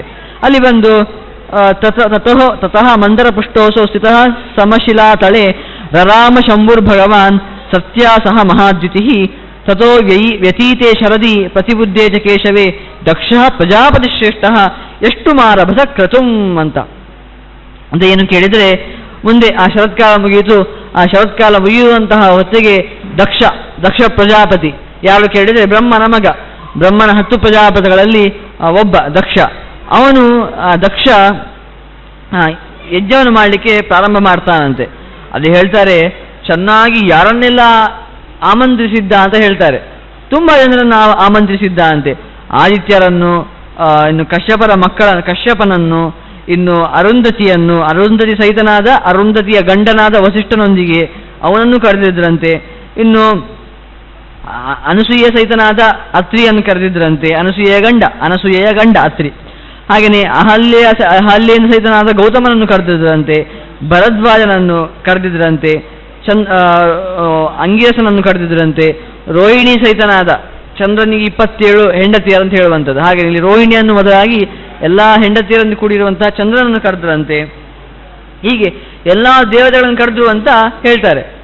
ಒಬ್ಬರ ಹೆಸರನ್ನು ಬಿಟ್ಟು ಯಾರ ಹೆಸರು ಹೇಳಿಲ್ಲ ಕೇಳಿದರೆ, ದಕ್ಷನ ಮಗಳು ಸತೀದೇವಿ, ಅವಳ ಗಂಡ ರುದ್ರನನ್ನು ಕರೀಲಿಲ್ಲ ಅಂತೆ. ಅಳಿಯನನ್ನೇ ಕರಲಿಲ್ಲ ಅಂತ ಹೇಳ್ತಾರೆ. ಅದು ನಾರದರೇ ಕೇಳ್ತಾರೆ. ನಾರದರು ಪ್ರಶ್ನೆ ಮಾಡ್ತಾ ಇರುವಂಥವ್ರು, ಕೇಳ್ತಾ ಇರುವವರಲ್ಲ ಪುಲಸ್ತ್ಯರಿಂದ, ನಾರದರು ಕೇಳ್ತಾರೆ. ಏನು ಕೇಳಿದರೆ, ಕಿಮಥ ಲೋಕಪತಿನ ಘನಾಧ್ಯಕ್ಷೋ ಮಹೇಶ್ವರ ಜ್ಯೇಷ್ಠ ಶ್ರೇಷ್ಠ ವರಿಷ್ಠ ಅಪಿ ಆದ್ಯೋಪಿನ ನಿಮಂತ್ರಿತ ಅಂತ. ನೀವು ರುದ್ರ, ಪರಮೇಶ್ವರ, ಜ್ಯೇಷ್ಠ, ಶ್ರೇಷ್ಠ, ಗರಿಷ್ಠ, ವರಿಷ್ಠ ಅಂದರೆ ಇದ್ದದೆಲ್ಲ ಹೇಳಿದೆ ಅದು ಇದು ಅಂತ. ಆದರೆ ಅವನನ್ನೇ ಕರೀಲಿಲ್ಲ ಅಂತ ಹೇಳ್ತೀರಿ, ಅದು ಬೇರೆ. ಯಾರೋ ಮೂರನೇವ ಕರೆದಿದ್ರೆ ಅಡ್ಡಿಲ್ಲ, ಒಬ್ಬ ಮಾವ, ಹೆಣ್ಣು ಕೊಟ್ಟ ಮಾವ ಕರೀಲಿಲ್ಲಲ್ಲ, ಹಾಗಾದ್ರೆ ಎಂಥ ಕಥೆ ಇದು, ಇದ್ಯಾಕೆ ಹೀಗಾಯಿತು ಅಂತ ಕೇಳ್ತಾರೆ. ಆಗ ಪುಲಸ್ತ್ಯರು ಹೇಳ್ತಾರೆ, ಜ್ಯೇಷ್ಠ ಶ್ರೇಷ್ಠ ವರಿಷ್ಠೋಪಿ ಆದ್ಯೋಪಿ ಭಗವಾನ್ ಶಿವ ಕಪಾಲಿತಿ ವಿಧಿವೇಶ ದಕ್ಷೇಣ ನ ನಿಮಂತ್ರಿತ ಅಂತ. ನೀ ಹೇಳಿದ್ದು ಹೌದು, ಕರೆಕ್ಟ್ ಹೇಳಿದಿ, ಜ್ಯೇಷ್ಠ ಶ್ರೇಷ್ಠ ಅದೆಲ್ಲ ಹೌದು. ಆದರೂ ಕೂಡ ಅವನು ಕಪಾಲಿ ಅಲ್ವಾ, ಕಪಾಲಿ ಅಂತ ಅವನನ್ನು ಕರೀಲಿಲ್ಲ ಅಂತ. ಇದೆಂತ ಹೊಸ ಶಬ್ದ, ಕಪಾಲಿ ಅಂತ ಏನು ಹೇಳ್ತಾ ಇದ್ದಾರೆ? ಕಪಾಲಿ ಅಂತ ನಾವು ಮೊದಲ ಬಾರಿ ಕೇಳ್ತಾ ಇರೋದಲ್ವಾ ಅಂತ ಕೇಳಿದರೆ, ಅದಕ್ಕೆ ಏನು ಕಪಾಲಿ ಅಂದರೆ ಏನು ಕೇಳ್ತಾರೆ. ಕಪಾಲಿ ಅಂದರೆ ಏನು ಅಂತ ಕೇಳಿದರೆ, ಶೃಣುಷ್ವ ಅವಹಿತ ಭೂತ್ವ ಕಥಾಮೇತಾಂ ಪುರಾತನೀಂ ಪ್ರೋಕ್ತಮಾದಿಪುರಾಣೇ ಚ ಬ್ರಹ್ಮಣ ಅವ್ಯಕ್ತ ಮೂರ್ತಿನ. ಇದು ತುಂಬ ನೀನು ಚೆನ್ನಾಗಿ ಕೇಳಬೇಕು ಈ ಕತೆ. ಯಾಕೆ ಅಂತ ಕೇಳಿದರೆ, ನಮಗೆ ಮೇಲ್ನೋಟದಲ್ಲಿ ನೋಡುವಾಗ ಎಂತ ಚೆನ್ನಾಗಿ ಕೇಳಲಿಕ್ಕೆ ಎಂತ ಉಂಟಂತ ಅನಿಸ್ತದೆ. ಆದರೆ ನಾವು ಈ ಕಥೆಯನ್ನು ನೋಡುವಾಗ, ಪುರಾಣವನ್ನು ನೋಡು ಸರಿಯಾಗಿ ಅರ್ಥ ಮಾಡ್ಕೊಳ್ಬೇಕು. ದೇವತೆಗಳು ಈ ಥರ ಎಲ್ಲ ಕೆಲಸ ಮಾಡ್ತಾರಾ ಅಂತ ನಮಗೆ ಯೋಚನೆ ಬರ್ತದೆ. ಆದರೆ ಚೆನ್ನಾಗಿ ನಾವು ಅರ್ಥ ಮಾಡ್ಕೊಳ್ಬೇಕು. ಅದಕ್ಕೆ ಹೇಳಿದ್ದು ಅವಹಿತ ಭೂತ್ವ, ಚೆನ್ನಾಗಿ ಕೇಳಿ ನೀನು, ಆಚೆ ಈಚೆ ನಿನ್ನ ತಲೆಯನ್ನು ಆಚೆ ಈಚೆ ಹಾಕ್ಬೇಡ, ಕರೆಕ್ಟಾಗಿ ಇಲ್ಲಿ ಕೇಳು ಅಂತ ಹೇಳ್ತಾರೆ. ಏನು ಕೇಳಿದರೆ, ಪುರಾತ್ವೇಕಾರಣವಂ ಸರ್ವಂ ಜಗಸ್ಥಾವರ ಜಂಗಮಂ ನಷ್ಟಚಂದ್ರಾಕ ನಕ್ಷತ್ರಂ ಪ್ರಣಷ್ಟ ಪವನಾನಲಂ ಅಪ್ರತರ್ಕ್ಯಂ ಅವಿಜ್ಞೇಯಂ ಭಾವಾಭಾವಿವರ್ಜಿತಂ ನಿಮಗ್ನ ಪರ್ವತತರು ತಮೋಭೂತಂ ಸುದುರ್ದಶಂ ಅಂತ. ಅಂದರೆ ಹಿಂದಿನ ಕಾಲದಲ್ಲಿ ಈ ಜಗತ್ತೆಲ್ಲ ಅದೊಂದು ಸಮುದ್ರದಲ್ಲಿ ನಿಮಗ್ನವಾಗಿತ್ತು ಅಂತ ಹೇಳ್ತಾರೆ. ಸಮುದ್ರದಲ್ಲಿ ನಿಮಗ್ನ ಆಗಿತ್ತು ಕೇಳಿದರೆ ಅದೊಂದು ಸಾಂದ್ರ ರೂಪವನ್ನು ಪಡೆದಿತ್ತು ಅಂತ, ಇಡೀ ಜಗತ್ತು ಸಾಂದ್ರ ರೂಪವನ್ನು ಪಡೆದಿತ್ತು ಅಂತ. ಹಾಗಾಗಿ ಅಂತಹ ಸಮಯದಲ್ಲಿ ಇದ್ದಾಗ ಏನಾಯಿತು ಕೇಳಿದರೆ, ತಸ್ಮಿನ್ ಸ ಶೇತೆ ಭಗವಾನ್ ನಿದ್ರಾಂ ವರ್ಷ ಸಹಸ್ರಿಕೀಂ ರಾತ್ರಂತೆ ಸೃಜತೆ ಲೋಕಾನ್ ರಾಜಸಂ ರೂಪಮಾಸ್ಥಿತಃ ಅಂತ. ಹಾಗೆ ಏನಾಗ್ತಿದೆ ಕೇಳಿದರೆ, ಭಗವಂತ ಯಾರು, ನಾರಾಯಣ ಅಂದರೆ ಕೃಷ್ಣ, ಉಡುಪಿ ಕೃಷ್ಣನೇ, ಅವನು ಮಲ್ಕೊಂಡ ಯೋಗ ನಿದ್ರೆಯಲ್ಲಿದ್ದಂತೆ. ಹಾಗಾಗಿ ಆಗ ರಾತ್ರಿಯ ಅಂತ, ಆ ರಾತ್ರಿಯ ಅಂತದಲ್ಲಿ ಅವನು ಲೋಕಗಳನ್ನು ಸೃಷ್ಟಿ ಮಾಡ್ತಾನಂತೆ.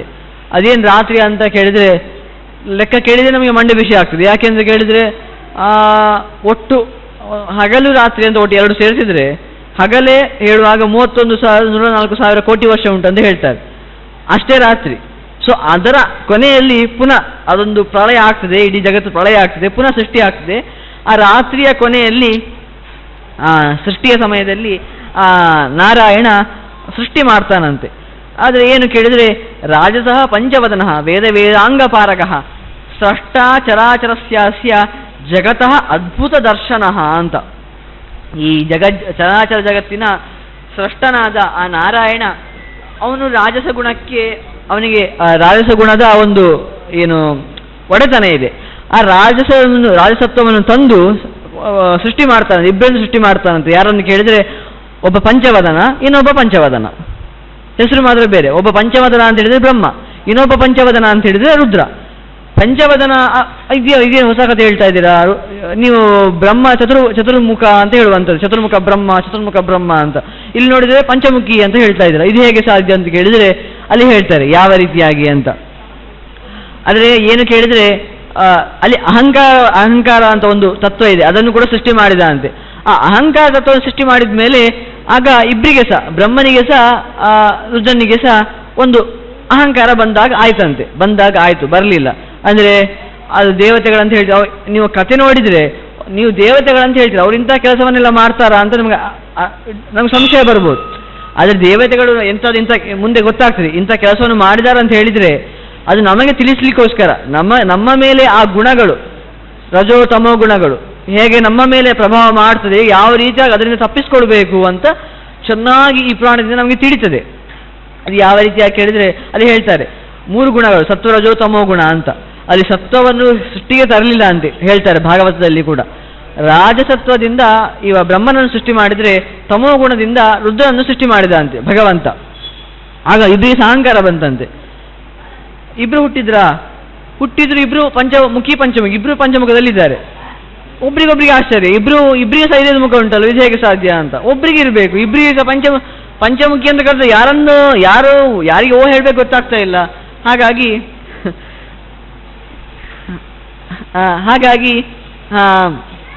ಅವರು ಮಾತಾಡಿಕ್ಕೆ ಶುರು ಮಾಡ್ತಾರಂತೆ. ತಥೋ ವಿನಿರ್ಜಿತ ಶಂಭು ಮಾನಿನ ಪದ್ಮಯೋನಿನ ತಸ್ಥೋ ಅದೋ ಮುಖಾದೀನ ಗ್ರಾಹಕ ಅಂತ ಯಥಾ ಶಶಿ ಅಂತ. ಆಗ ಅವರಿಬ್ಬರ ಮಧ್ಯೆ ಇಬ್ಬರು ಮಾತಾಡಲಿಕ್ಕೆ ಶುರು ಮಾಡ್ತಾರಂತೆ, ಪರಿವಾದ ಆಗ್ತದಂತೆ. ಆಗ ಪರಿವಾದದಲ್ಲಿ ಈ ಬ್ರಹ್ಮದೇವರೇ ಗೆಲ್ತಾರಂತೆ. ಆ ಒಂದು ಏನು ಮಾತುಕತೆಯಲ್ಲಿ ಬ್ರಹ್ಮದೇವರು ಗೆಲ್ತಾರಂತೆ. ಇಲ್ಲಿ ಒಂದು ಮಾತು ಹೇಳ್ತಾರೆ, ಚೆನ್ನಾಗಿದೆ. ಭವಾನ್ ಅಪ್ಯಂತರಿಕ್ಷಂ ಹಿ ಜಾತ ಮಾತ್ರ ತದೋತ್ಪತತ್ ಧಾರಯಂತಿ ಅತುಲಾಂ ವೀಣಾಂ ಕುರುವನ್ ಕಿಲಕಿಲಾಧ್ವನಿಂ ಅಂತ. ಕಿಲಕಿಲಾಧ್ವನಿ ಅಂತ ಹೇಳಿದರೆ ಅವ್ರು ಹೇಳ್ತಾರೆ, ಹಿಂದೆ ಉಂಟಲ್ವಾ ನಾರದರು ಕೂಡ ಹಾಗೆ ಪುರಸ ಹೇಳ್ತಾರಂತೆ, ಅಲ್ಲ ನೀವು ಕತೆಗೆ ಹೇಳ್ತಾ ಇದ್ದೀರಲ್ಲ ನನ್ನ ಹತ್ರ, ನೀವು ಕೂಡ ಅಲ್ಲೇ ಇದ್ರಲ್ವಾ ಅಂತ ಕೇಳ್ತಾರೆ. ನೀವು ಕೂಡ ಅಲ್ಲೇ ಇದ್ರಲ್ವಾ ಎಲ್ಲಿ ಕೇಳಿದರೆ ಅವರು ಕಲಹ ಮಾಡ್ತಾ ಇರುವಾಗ ನೀವು ಕೂಡ ಅಲ್ಲಿದ್ದು ವೀಣೆಯನ್ನು ಮಾಡ್ತಾ ಕಿಲ ಅಂತ ಸೌಂಡ್ ಮಾಡ್ತಾ ಇದ್ರಲ್ವಾ ಅಂತ ಹೇಳ್ತಾರೆ. ಕಿಲ ಅಂತಲೇ ಹೇಳ್ತಾರೆ. ಕಿಲ ಅಂತ ಅದು ಒಂದು ಬ್ಯಾಕ್ ಗ್ರೌಂಡ್ ಮ್ಯೂಸಿಕ್ ತರ, BGM ಅಂತ ಹೇಳ್ತೇವಲ್ವಾ. ಮುಂದ್ಗಡೆ ಗಲಾಟೆ ಆಗ್ತಾ ಇದೆ, ಅಲ್ಲಿ ಮಾತಾಡ್ತಾ ಇದ್ದಾರೆ, ಹಿಂದ್ಗಡೆಯಿಂದ ನಾರದರು ವೀಣೆಯನ್ನು ಕಿಲ ಅಂತ ಊದ್ತಾ ಇದ್ದಾರೆ. ಆ ಥರ ಎಲ್ಲ ವರ್ಣನೆ ಮಾಡ್ತಾರೆ. ಚೆನ್ನಾಗಿದೆ, ಇದೆಲ್ಲ ನಾವು ಹೊಸತಂದು ಹೇಳುವಂಥದ್ದಲ್ಲ, ಹಿಂದೆನೇ ಈ ರೀತಿಯಾಗೆಲ್ಲ ಕಲ್ಪನೆ ಇತ್ತು ಅಂತ. ನೀವು ಅಲ್ಲಿ ಬಂದಿದ್ರಲ್ವಾ, ಆಗೇನಾಯಿತು, ಆಗ ಶಂಭು ಸೋತ, ಅಂದರೆ ಶಿವ ಸೋತ, ಬ್ರಹ್ಮ ಗೆದ್ದ ಮೇಲೆ ರುದ್ರನಿಗೆ ಅವನು ಅಧೋಮುಖ ಮಾಡ್ತಾನಂತೆ. ಆಗ ಬ್ರಹ್ಮ ಹೇಳ್ತಾನಂತೆ, ಅಹಂತೆ ಪ್ರತಿಜಾನಾಮಿ ತಮೋ ಮೂರ್ತೆ ತ್ರಿಲೋಚನ ದಿಗ್ವಾಸ ವೃಷಭಾರೂಢ ಲೋಕಕ್ಷಯಕರ ಭವಾನ್ ಅಂತ. ಆಗ ಹೇಳ್ತಾನೆ, ನೀನ್ ಯಾರಂದ್ರೆ ನಂಗೆ ಗೊತ್ತುಂಟು ಮಾರೆ ಅಂತ. ಇಲ್ಲಿ ಯಾಕೆ ಗಲಾಟೆ ಶುರುವಾಯ್ತು ಕೇಳಿದರೆ, ನೀನ್ ಯಾರು ಅಂತ ಇಬ್ಬರಿಗೆ ಸಹ ಅವರಿಗೆ ಉತ್ತರ ಹೇಳಲಿಕ್ಕೆ ಇಷ್ಟ ಇಲ್ಲ. ಈಗ ಕೆಲವು ಬಾರಿ ನಾವು ಫೋನ್ ಮಾಡಿ ಹಲೋ ಯಾರು ಮಾತಾಡೋದು ಅಂತ ಕೇಳ್ತೇವಲ್ವಾ, ಅದು ಯಾರು ಫೋನ್ ಮಾಡಿದಾರೆ ಅವ್ರು ಹೇಳ್ಬೇಕು ಫಸ್ಟ್ ಯಾರು ಮಾತಾಡೋದು ಅಂತ. ಇಲ್ಲಿ ಅದೇ ರೀತಿಯಾಗಿ ಅವರಿಬ್ರಿಬ್ರು ಮಾತಾಡಲಿಕ್ಕೆ ಶುರು ಮಾಡ್ತಾರಂತೆ. ನೀನ್ ಯಾರು ಉತ್ತರ ಕೊಡ್ಲಿ, ಅದಕ್ಕೆ ಗಲಾಟೆ ಶುರುವಾದದ್ದು. ಆಗ ಬ್ರಹ್ಮ ಹೇಳ್ತಾನಂತೆ ಮತ್ತೆ, ನೀನು ಯಾರಂದ್ರೆ ನಂಗೆ ಗೊತ್ತುಂಟು ಮಾರಾಯ ಅಂತ. ನೀ ಯಾರು ಕೇಳಿದ್ರೆ ನೀನು ತಮೋ ಮೂರ್ತಿ, ನೀನು ತಮೋ ಗುಣಕ್ಕೆ ತಮೋ ಮೂರ್ತಿ, ನೀನು ತಮೋ ರೂಪದವನು, ನೀನು ನಿಂಗೆ ಉಂಟ ಬಟ್ಟೆನೇ ಇಲ್ಲ, ದಿಗ್ವಾಸ ನೀನು, ಅಂದರೆ ದಿಗಂಬರ ನೀನು, ದಿಕ್ಕೇ ನಿನಗೆ ಅಂಬರ, ಅಂದರೆ ಅವನಿಗೆ ಅಂಬರ ಅಂದರೆ ಬಟ್ಟೆ ಯಾವುದೂ ಇಲ್ಲ, ನಿಮಗೆ ಬಟ್ಟೆ ಯಾವ್ದು ಕೇಳಿದ್ರೆ ದಿಕ್ಕುಗಳೇ ಬಟ್ಟೆ ಅಂತ. ಇನ್ನು ವೃಷಭಾರೂಢ, ಈಗ ಒಂದು ವೃಷಭ ನಿನಗೆ ವಾಹನವ, ನಂದಿ ಅಂತ ಹೇಳ್ತೀಯಲ್ವಾ, ಅದು ನಿನಗೆ ವಾಹನ ಅಲ್ವಾ. ಇನ್ನು ಲೋಕಕ್ಷೇಕರ, ಲೋಕವನ್ನೇ ನಾಶ ಮಾಡುವವನು ನೀನು ಅಂತ. ಆದರೆ ಅದೇ ನೋಡಿ, ದೇವತೆಗಳು ಈ ಥರ ಯೋಚನೆ ಮಾಡಿದ್ರಂತಲ್ಲ, ಅದು ನೋಡಿ ಏನು ಹೇಳಿದ್ನು ಉಂಟಲ್ವಾ, ಅದು ಅವನೇನು ಬೈತಾ ಇದ್ದಾನೆ ಅಂತ ಅಂದ್ಕೊಂಡ. ಅದು ಬೈತಾ ಇದ್ದಾನಲ್ಲ, ಹೊಗಳ್ತಾ ಇದ್ದಾನೆ ಅಂತ ಅಂದ್ಕೊಳ್ಬೋದಿತ್ತು ರುದ್ರನಿಗೆ. ಏನು ಕೇಳಿದರೆ ದಿಗ್ವಾಸ ಅಂತ, ದಿಕ್ಕಡೆ ಆಸ ಅಂದರೆ ಅಷ್ಟು ವೈರಾಗ್ಯ ನಿನಗುಂಟಲ್ವಾ ಅಂತ ರುದ್ರನಿಗೆ ಖುಷಿ ಆಗಬೇಕಿತ್ತು. ಒಬ್ಬ ಎಂಥ ವೈರಾಗ್ಯ ಮಾರ ಇವನಿಗೆ ಅಂತ, ಅಂದರೆ ವೈರಾಗ್ಯ ಮೂರ್ತಿಯನ್ನು ನಾನು ಕರೀತಾ ಇದ್ದ ಅಂದರೆ ಖುಷಿ ಆಗಬೇಕಿತ್ತು. ಮತ್ತು ವೃಷಭಾರೂಢ, ಬರೀ ವೃಷಭದಿಂದಲೇ ಸಂತೋಷ ಪಡ್ತಾ ಇದ್ದಾನೆ ಬೇವ, ಬರೀ ನಮಗಾದರೆ ಒಂದು ರಥ ಬೇಕು, ಅದು ಬೇಕು, ಇದು ಬೇಕು, ಇವನು ಬರೀ ಒಂದು ನಂದಿಯನ್ನು ಇಟ್ಕೊಂಡು ಎಲ್ಲ ಕಡೆ ಹೋಗ್ತಾ ಇದ್ದಾನಲ್ವಾ ಅಂತ ರುದ್ರ ಬ್ರಹ್ಮ ಈ ರೀತಿಯಾಗಿ ಹೇಳುವಾಗ ಖುಷಿ ಆಗಬೇಕಿತ್ತು ಅವನಿಗೆ, ನನ್ನನ್ನು ಹೊಗಳ್ತಾ ಇದ್ದಾನಲ್ವಾ ಅಂತ. ಮತ್ತು ಲೋಕಕ್ಷಯಕರ, ಲೋಕವನ್ನೇ ನಾಶ ಮಾಡುವವನು, ಇದು ನಮ್ಮಿಂದ ಸಾಧ್ಯವಾ? ನಮ್ಮಿಂದ ಸಾಧ್ಯ. ಲೋಕವನ್ನೇ ನಾಶ ಮಾಡುವುದು ಎಂಥ ಶಕ್ತಿ ಅದು, ಲೋಕವನ್ನು ಇಡೀ ಕೊನೆಗೆ ನಾಶ ಮಾಡ್ತಾನೆ, ಪ್ರಳಯ ಕಾಲದಲ್ಲಿ ಎಲ್ಲರನ್ನು ಸಂಹಾರ ಮಾಡ್ತಾನೆ ಅಂತ. ಆದರೆ ಇದೆಲ್ಲ ರುದ್ರನಿಗೆ ಈ ಮಾತನಿಗೆ ಸಿಟ್ಟು ಬಂದಾಗ ಆಯ್ತು ಅವನಿಗೆ ಬಂದಂತ ಅರ್ಥ ಅಲ್ಲ, ನಾವು ಇದೇ ರೀತಿಯಾಗಿ ಮಾಡ್ತೇವೆ ಅಂತ ತೋರಿಸ್ತಾ ಇದ್ದಾರೆ ದೇವತೆಗಳು. ನಮ್ಗೆ ಯಾರೋ ಒಳ್ಳೆಯ ರೀತಿಯಲ್ಲೇ ಸ್ತುತಿ ಮಾಡಿರ್ತಾ ಇರ್ತಾರೆ, ಆದರೆ ನಮ್ಗೇನೋ ಅವ್ರು ನನ್ನ ಬಗ್ಗೆ ಕೆಟ್ಟದ್ದು ಮಾತಾಡ್ತಾ ಇದ್ದಾರೆ ಅಂತ ನಾವು ಬೈಲಿಕ್ಕೆ ಹೋಗ್ತೇವೆ. ಆ ರೀತಿಯಾಗಿ ಮಾಡಬಾರ್ದು ಅಂತ. ಮಾಡಿದ್ರೆ ಎಂತ ಆಗ್ತದೆ ಅಂತ ಮುಂದೆ ಹೇಳ್ತಾರೆ. ಎಂತಾಗ್ತದೆ ಕೇಳಿದ್ರೆ, ಸಿಟ್ಟು ಬಂತಂದು ಎಂತ ಮಾಡಿದ ಕೇಳಿದ್ರೆ, ನಿರ್ದಗ್ಧು ಕಾಮಹಾನಿಶಂ ದದರ್ಶ ಭಗವಾನಜಃ. ಆನಂತರ ಭಾರಿ ಸಿಟ್ಟು ಬಂತಂತೆ, ಸುಡಿಲಿಕ್ಕೆ ಹೋಗ್ತಾನಂತೆ. ಆಗ ಏನು ಮಾಡ್ತಾನೆ ಕೇಳಿದ್ರೆ, ಈ ತಚ್ಚೃತ್ವ ಕ್ರೋಧಯುಕ್ತೇನ ಶಂಕರೇಣ ಮಹಾತ್ಮನ ನಖಾಗ್ರೇಣ ಶಿರಶ್ಚಿನ್ನಂ ಬ್ರಾಹ್ಮಂ ಪರುಷವಾದಿನಂ ಅಂತ. ಆಗ ಹೇಳ್ತಾನೆ, 5 ತಲೆ ಉಂಟಲ್ವಾ, ನಿನಗೆ 5 ತಲೆ ಇರೋದು ಎಂಥ ಪ್ರಯೋಜನ ಮಾರ, ಎಲ್ಲ ನೀರಿನ ಗುಳ್ಳೆ ಉಂಟಲ್ವಾ, ನೀರಿನ ಗುಳ್ಳೆ ಯಾವುದಕ್ಕಾದ್ರೂ ಯೂಸ್ ಉಂಟಾ, ಯಾವುದಕ್ಕೂ ಯೂಸ್ ಇಲ್ಲ. ಹಾಗೆ ಇನ್ನು 5ನೇ ತಲೆ ಅಂತ ಹೇಳ್ತಿದ್ದೆ ಅಲ್ವಾ, ಅದು ಯಾವುದಕ್ಕೂ ಯೂಸ್ ಇಲ್ಲ, ಅದು ಎಂಥ ವೇಸ್ಟ್ ಅಂತ ಹೇಳ್ತಾರೆ. ಅದವನಿಗೆ ಆಗ ಬಾರಿ ಸಿಟ್ಟು ಬಂತು, ಕೈಯ ನಖದಿಂದ ಅವನ ಬ್ರಹ್ಮನ ಒಂದು ತಲೆಯನ್ನೇ ತೆಗೆದುಬಿಟ್ಟ ಅಂತೆ. 5 ತಲೆ ಒಂದು ತಲೆ ಹೇಳಿದ್ದು, ಯಾವ ತಲೆ ಹೇಳಿತು ಆ ತಲೆಯನ್ನೇ ತೆಗೆದು ಬಿಟ್ಟ ಅಂತೆ ರುದ್ರ. ಆಗ ತೆಗೆದದ್ದು ದೊಡ್ಡದಲ್ಲ, ಒಂದು ಬ್ರಹ್ಮಹತ್ಯೆ ಬಂದು ದೊಡ್ಡ ಪಾಪ. ಬ್ರಹ್ಮಹತ್ಯೆ ಅಂದರೆ ಅದಕ್ಕಿಂತ ದೊಡ್ಡ ಪಾಪ ಯಾವುದೂ ಇಲ್ಲ ಅಂತ ಹೇಳುವಂಥದ್ದು. ತೆಗೆದು ಬಿಟ್ಟ ಅಂತೆ. ಇನ್ನೊಂದು ತೆಗ್ದಾರ ತಲೆ, ಈಗ ಒಂದು ಖಡ್ಗದಿಂದ ತೆಗೆದ್ರೆ ಆಗ ಏನೂ ಆಗುದಿಲ್ಲ, ಅದೇ ನಖದಿಂದ ತೆಗ್ದ ಅಲ್ವಾ, ಅದು ಅಂಟಿ ಹೋಯ್ತಂತೆ, ಕಪಾಲಿ ಅಂತ. ಒಂದು ತಲೆ ಕೈಯಲ್ಲೇ ಉಳಿದು ಹೋಯ್ತಂತೆ. ಎಂತ ಮಾಡ್ಬೇಕು ಗೊತ್ತಾಗ್ತಿಲ್ಲ, ಅದು ಕೈಯಿಂದ ಬಿಡಿಸ್ಲಿದ್ದು ಹೋಗ್ತಾ ಇಲ್ಲ, ಎಲ್ಲ ಕಡೆ ಹೋದ ಅದರೊಟ್ಟಿಗೆ ಬರ್ತಾ ಇದೆ. ಅವನು ಎಲ್ಲೆಲ್ಲ ಹೋಗ್ತಾನೋ ಅಲ್ಲೆಲ್ಲ ಬರ್ತಾ ಇದೆ ಆ ತಲೆ. ಹಾಗೆ ಎಂತ ಮಾಡ್ಬೇಕು ಗೊತ್ತಾಗ್ಲಿಲ್ಲ. ಆಗ ಅಥ ಕ್ರೋಧಾವೃತೇನಾಪಿ ಬ್ರಹ್ಮಣ ಅದ್ಭುತ ಕರ್ಮಣ ಸೃಷ್ಟಸ್ತು ಪುರುಷೋ ಧೀಮಾನ್ ಕವಚಿ ಕುಂಡಲಿ ಶಶಿ ಧನುಷ್ಪಾಣಿ ಮಹಾಬಾಹು ಬಾಣಶಕ್ತಿ ಧರೋವ್ಯಯ ಚತುರ್ಭುಜ ಮಹಾತುಣಿ ಆದಿತ್ಯ ಸಮದರ್ಶನ ಸಪ್ರಾಹ ಗಚ್ಚ ದುರ್ಬುದ್ಧೆ ಮಾತ್ವಾಂ ಶೂಲಿನ್ ನಿಪಾತೆ ಭವಾನ್ ಪಾಪ ಸಮಾಯುಕ್ತ ಪಾಪಿಷ್ಟಂ ಕೋ ಜಿಗಾಂಸತಿ ಅಂತ ಕೇಳ್ತಾರಂತೆ. ಆಗ ಬ್ರಹ್ಮನಿಗೆ ಸಿಟ್ಟು ಬಂತಂತೆ, ಅಲ್ಲ ನಾನು ತಲೆ ತೆಗ್ದಿಯಲ್ಲ, ತಲೆ ತೆಗ್ದಷ್ಟೇ, ಅವನದೇ 5 ತಲೆಯಲ್ಲಿ 1 ತಲೆ ಹೋಯ್ತಷ್ಟೇ. ಸಿಟ್ಟು ಬಂದಂತೆ ಬ್ರಹ್ಮನಿಗೆ ಸಹ. ಹೇಳ್ತಾನಂತೆ, ನಿಂಗೆ ಎಂತಾದ್ರೂ ತಲೆ ಸಮ ಉಂಟು, ಈ ಥರ ಯಾರು ಮಾಡ್ತಾರ ಅಂತ ಹೇಳಿ ಒಂದು ಪುರುಷನನ್ನು ಒಂದು ಕೃತ್ಯ ಅಂದರೆ ಒಂದು ಕೃತ್ಯವನ್ನು ಪ್ರಯೋಗ ಮಾಡಿದ ಹಾಗೆ ಒಂದು ವ್ಯಕ್ತಿಯನ್ನು ಸೃಷ್ಟಿ ಮಾಡ್ತಾನಂತೆ. ಆ ವ್ಯಕ್ತಿ ಸೃಷ್ಟಿಯಾದ ಅವನು ದೊಡ್ಡ ದೊಡ್ಡ ಮಾತಾಡಿ ಶುರು ಮಾಡಿದ. ಅಲ್ಲ, ಯಾರಾದ್ರು ಇನ್ನೆಂತ ಪಾಪಿಷ್ಟನನ್ನು ಯಾರಾದ್ರು ಕೊಲ್ತಾರ, ನಂಗಾದ್ರೂ ಶ್ರೇಯಸ್ಸ ಆಗ್ತದ, ಇಷ್ಟು ದೊಡ್ಡ ತಪ್ಪು ಮಾಡಿದ್ದೀನಿ, ನಿನ್ನನ್ನು ಯಾರು ಕೊಲ್ತಾರೆ, ನೀನು ಹೋಗಿ ಓಡು, ನೀನು ದುರ್ಬುದ್ಧಿ ಓಡು ಅಂತ ಹೇಳ್ತಾನಂತೆ. ಬ್ರಹ್ಮನಿಂದ ಸೃಷ್ಟನಾದ ಪುರುಷ ಈ ರೀತಿಯಾಗಿ ರುದ್ರನಿಗೆ ಬೈತಾನಂತೆ, ಅಲ್ಲ ನಿನ್ನನ್ನು ಯಾರಾದ್ರೂ ಇದು ಮಾಡ್ತಾರ, ನೀವು ಓಡಿ ಹೋಗು ಇಲ್ಲಿಂದ ಅಂತ. ಆಗ ಶಂಕರನು ಕೂಡ ಇತ್ಯುಕ್ತ ಶಂಕರ ತೇನ ಪುರುಷೇಣ ಮಹಾತ್ಮನ ಕೃಪಾಯುಕ್ತ ಜಗಾಮಾತ ರುದ್ರೋ ಬದರಿಕಾಶ್ರಮಂ ಅಂತ. ಏನು ಮಾಡ್ಬೇಕು ಗೊತ್ತಾಗ್ಲಿಲ್ಲ. ಆಗ ರುದ್ರ ಬದರಿಕಾಶ್ರಮಕ್ಕೆ ಹೋಗ್ತಾನಂತೆ. ಆ ಬದರಿಕಾಶ್ರಮಕ್ಕೆ ಹೋಗಿ ಅಲ್ಲಿ ನರನಾರಾಯಣ ಬೆಟ್ಟ ಅಂತ ಈಗಲೂ ನಮಗೆ ಕಾಣ್ತದೆ. ಏನು ನರನಾರಾಯಣ ಬೆಟ್ಟ ಅಂತ ನಮ್ಗೆ ಈಗಲೂ ತೋರ್ತದೆ. ಅಲ್ಲಿ ಹೋಗಿ ಅಲ್ಲಿ ನರನಾರಾಯಣ ಮುಂದೆ ಹಿಂದೆ ಬಂದಿತ್ತಲ್ವಾ, ನರನಾರಾಯಣಂ ನಮಸ್ಕೃತ್ಯ ನರಂಚಯ ನರೋತ್ತಮ ಅಂತ ಮೊದಲ ಆದಿಮ ಶ್ಲೋಕ.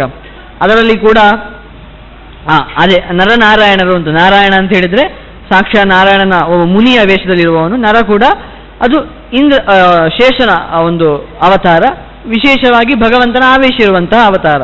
ಅವರಿಬ್ಬರು ತಪಸ್ಸು ಮಾಡ್ತಾ ಇರುವಂತಹ ಸ್ಥಳ. ಅಲ್ಲಿ ತತ್ರ ಗತ್ವಾ ಚ ತಂ ದೃಷ್ಟ್ವಾ ನಾರಾಯಣ ಉವಾಚ ಭಿಕ್ಷಾಂ ಪ್ರಯಚ್ಛ ಭಗವಾನ್ ಮಹಾಕಾಪಾಲಿಕೋಸ್ಮಿ ಭೋಃ ಇತ್ಯುಕ್ತೋ ಧರ್ಮಪುತ್ರಸ್ತು ರುದ್ರಂ ವಸನಮಬ್ರವೀತ್ ಸವ್ಯಂ ಭುಜಂ ತಾಡಯಸ್ವ ತ್ರಿಶೂಲೇನ ಮಹೇಶ್ವರ ಅಂತ. ಹಾಗೆ ಹೇಳ್ತಾನಂತೆ, ನಾರಾಯಣ ನನ್ನ ರಕ್ಷಣೆ ಮಾಡು, ನನಗೆ ಎಂತಾದ್ರೂ ಕೊಡು, ಇಲ್ಲಿ ನಾನು ತುಂಬ ಪಾಪ ಮಾಡಿದ್ದೇನೆ, ನಾನು ಬ್ರಹ್ಮಹತ್ಯೆ ಬಂದಿದೆ, ಕಪಾಲ ಕೂಡ ಹೋಗ್ತಾ ಇಲ್ಲ, ನೀನೇಗೆ ನನ್ನನ್ನು ರಕ್ಷಣೆ ಮಾಡಬೇಕು ಅಂತ ಎಲ್ಲ ಹೇಳ್ತಾನಂತೆ. ಆಗ ನಾರಾಯಣ ಹೇಳ್ತಾನಂತೆ, ನೀನು ಒಂದು ನನ್ನ ಭುಜಕ್ಕೆ ಹೊಡಿ ಅಂತ ಹೇಳ್ತಾ ಭುಜಕ್ಕೆ ಹೊಡೆದಾಗ ಆಗ ಒಂದು ನದಿಗಳು ಆಯಿತು ಅಂತ ಹೇಳ್ತಾರೆ. ಆ ಧಾರೆ ಬಂತು ಭುಜಕ್ಕೆ ಹೊಡೆದಾಗ. ನಾರಾಯಣನ ಭುಜಕ್ಕೆ ಹೊಡಿ ಅಂತ ನಾರಾಯಣನೇ ಹೇಳುವ, ನನ್ನ ಭುಜಕ್ಕೆ ಹೊಡಿ ಅಂತ ಹೇಳ್ತಾನೆ. ಆಗ ರುದ್ರ ಹೊಡೆದಾಗ ಧಾರೆಗಳೆಲ್ಲ ಬಂತಂತೆ. ಒಂದು ಧಾರೆಯಲ್ಲಿ ಒಂದು ದುರ್ವಾಸ ದುರ್ವಾಸ ಎಂಬ ಮುನಿ ಹುಟ್ಟಲಿಕ್ಕೆ ಕಾರಣ ಆಯಿತು. ಇನ್ನೊಂದು ಅಲ್ಲಿ ಒಂದು ಸರಸ್ವತಿ ನದಿ ಆಯಿತು. ಇನ್ನೊಂದು ಅಲ್ಲಿ ಒಂದು ಶಿಶು ಹುಟ್ಟಿತಂತೆ. ಆ ಶಿಶು ಯಾವುದು ಕೇಳಿದ್ರೆ ಅದು ಕೂಡ ಆ ಬ್ರಹ್ಮನ ವಿರುದ್ಧವಾಗಿ, ಆ ಬ್ರಹ್ಮ ಏನೋ ಒಂದು ಸೃಷ್ಟಿ ಮಾಡಿದ್ದ ಅಲ್ವಾ ಒಂದು ಕೃತ್ಯವನ್ನು, ಅದು ಕೂಡ ಓಡಿಸ್ಕೊಂಡು ಬರ್ತಾ ಇದೆ. ನೀವು ಓಡು ಅಂತೇಳಿ ಅದು ಕೂಡ ಹಿಂದೆ ಓಡಿಸ್ಕೊಂಡು ಬರ್ತಾ ಇದೆ. ಆ ಸಮಯದಲ್ಲಿ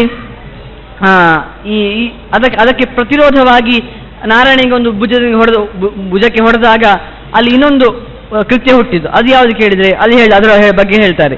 ಶ್ಯಾಮಾವದಾತಾಃ ಶರಚಾಪಪಾಣಿಃ ಗರ್ಜಂತ್ಯಥಾ ಪ್ರಾವಿಶಿತೋಯದೋಸೋ ಇತ್ತಂ ಬ್ರುವನ್ ಕಸ್ಯ ವಿಷಾತಯಾಮಿ ಸ್ಕಂದಾಶ್ಚಿರಸ್ಥಾಲ ಫಲಂ ಯಥೈವ ತಂ ಶಂಕರೋಭ್ಯ ಅಭ್ಯೇತ್ಯ ವಚೋ ಬಭಾಷೆ ಚರಮ್ಮಿ ನಾರಾಯಣ ಬಾಹುಜಾತಂ ನಿಪಾತಯೇನಂ ನರದ ದುಷ್ಟವಾಕ್ಯಂ ಬ್ರಹ್ಮಾತ್ಮಜಂ ಸೂರ್ಯಶತಪ್ರಕಾಶಂ. ಆಗ ನಾರಾಯಣನ ಭುಜದಿಂದ ಯಾವುದು ಹುಟ್ಟಿತು ಅದಕ್ಕೆ ಹೇಳ್ತಾನಂತೆ ರುದ್ರ, ನೀವು ನಾರಾಯಣ ಹುಟ್ಟಿದ ನೀನು ಮಗುವೇ, ನೀನು ಉಂಟಲ್ವಾ, ಈ ಬ್ರಹ್ಮನಿಂದ ಹುಟ್ಟಿದವನನ್ನು ಕೊಲ್ಲು, ನೀನು ಅವನ ಆಕೃತ್ಯವನ್ನು ಕೊಲ್ಲು ಅಂತ ಹೇಳ್ತಾರಂತೆ.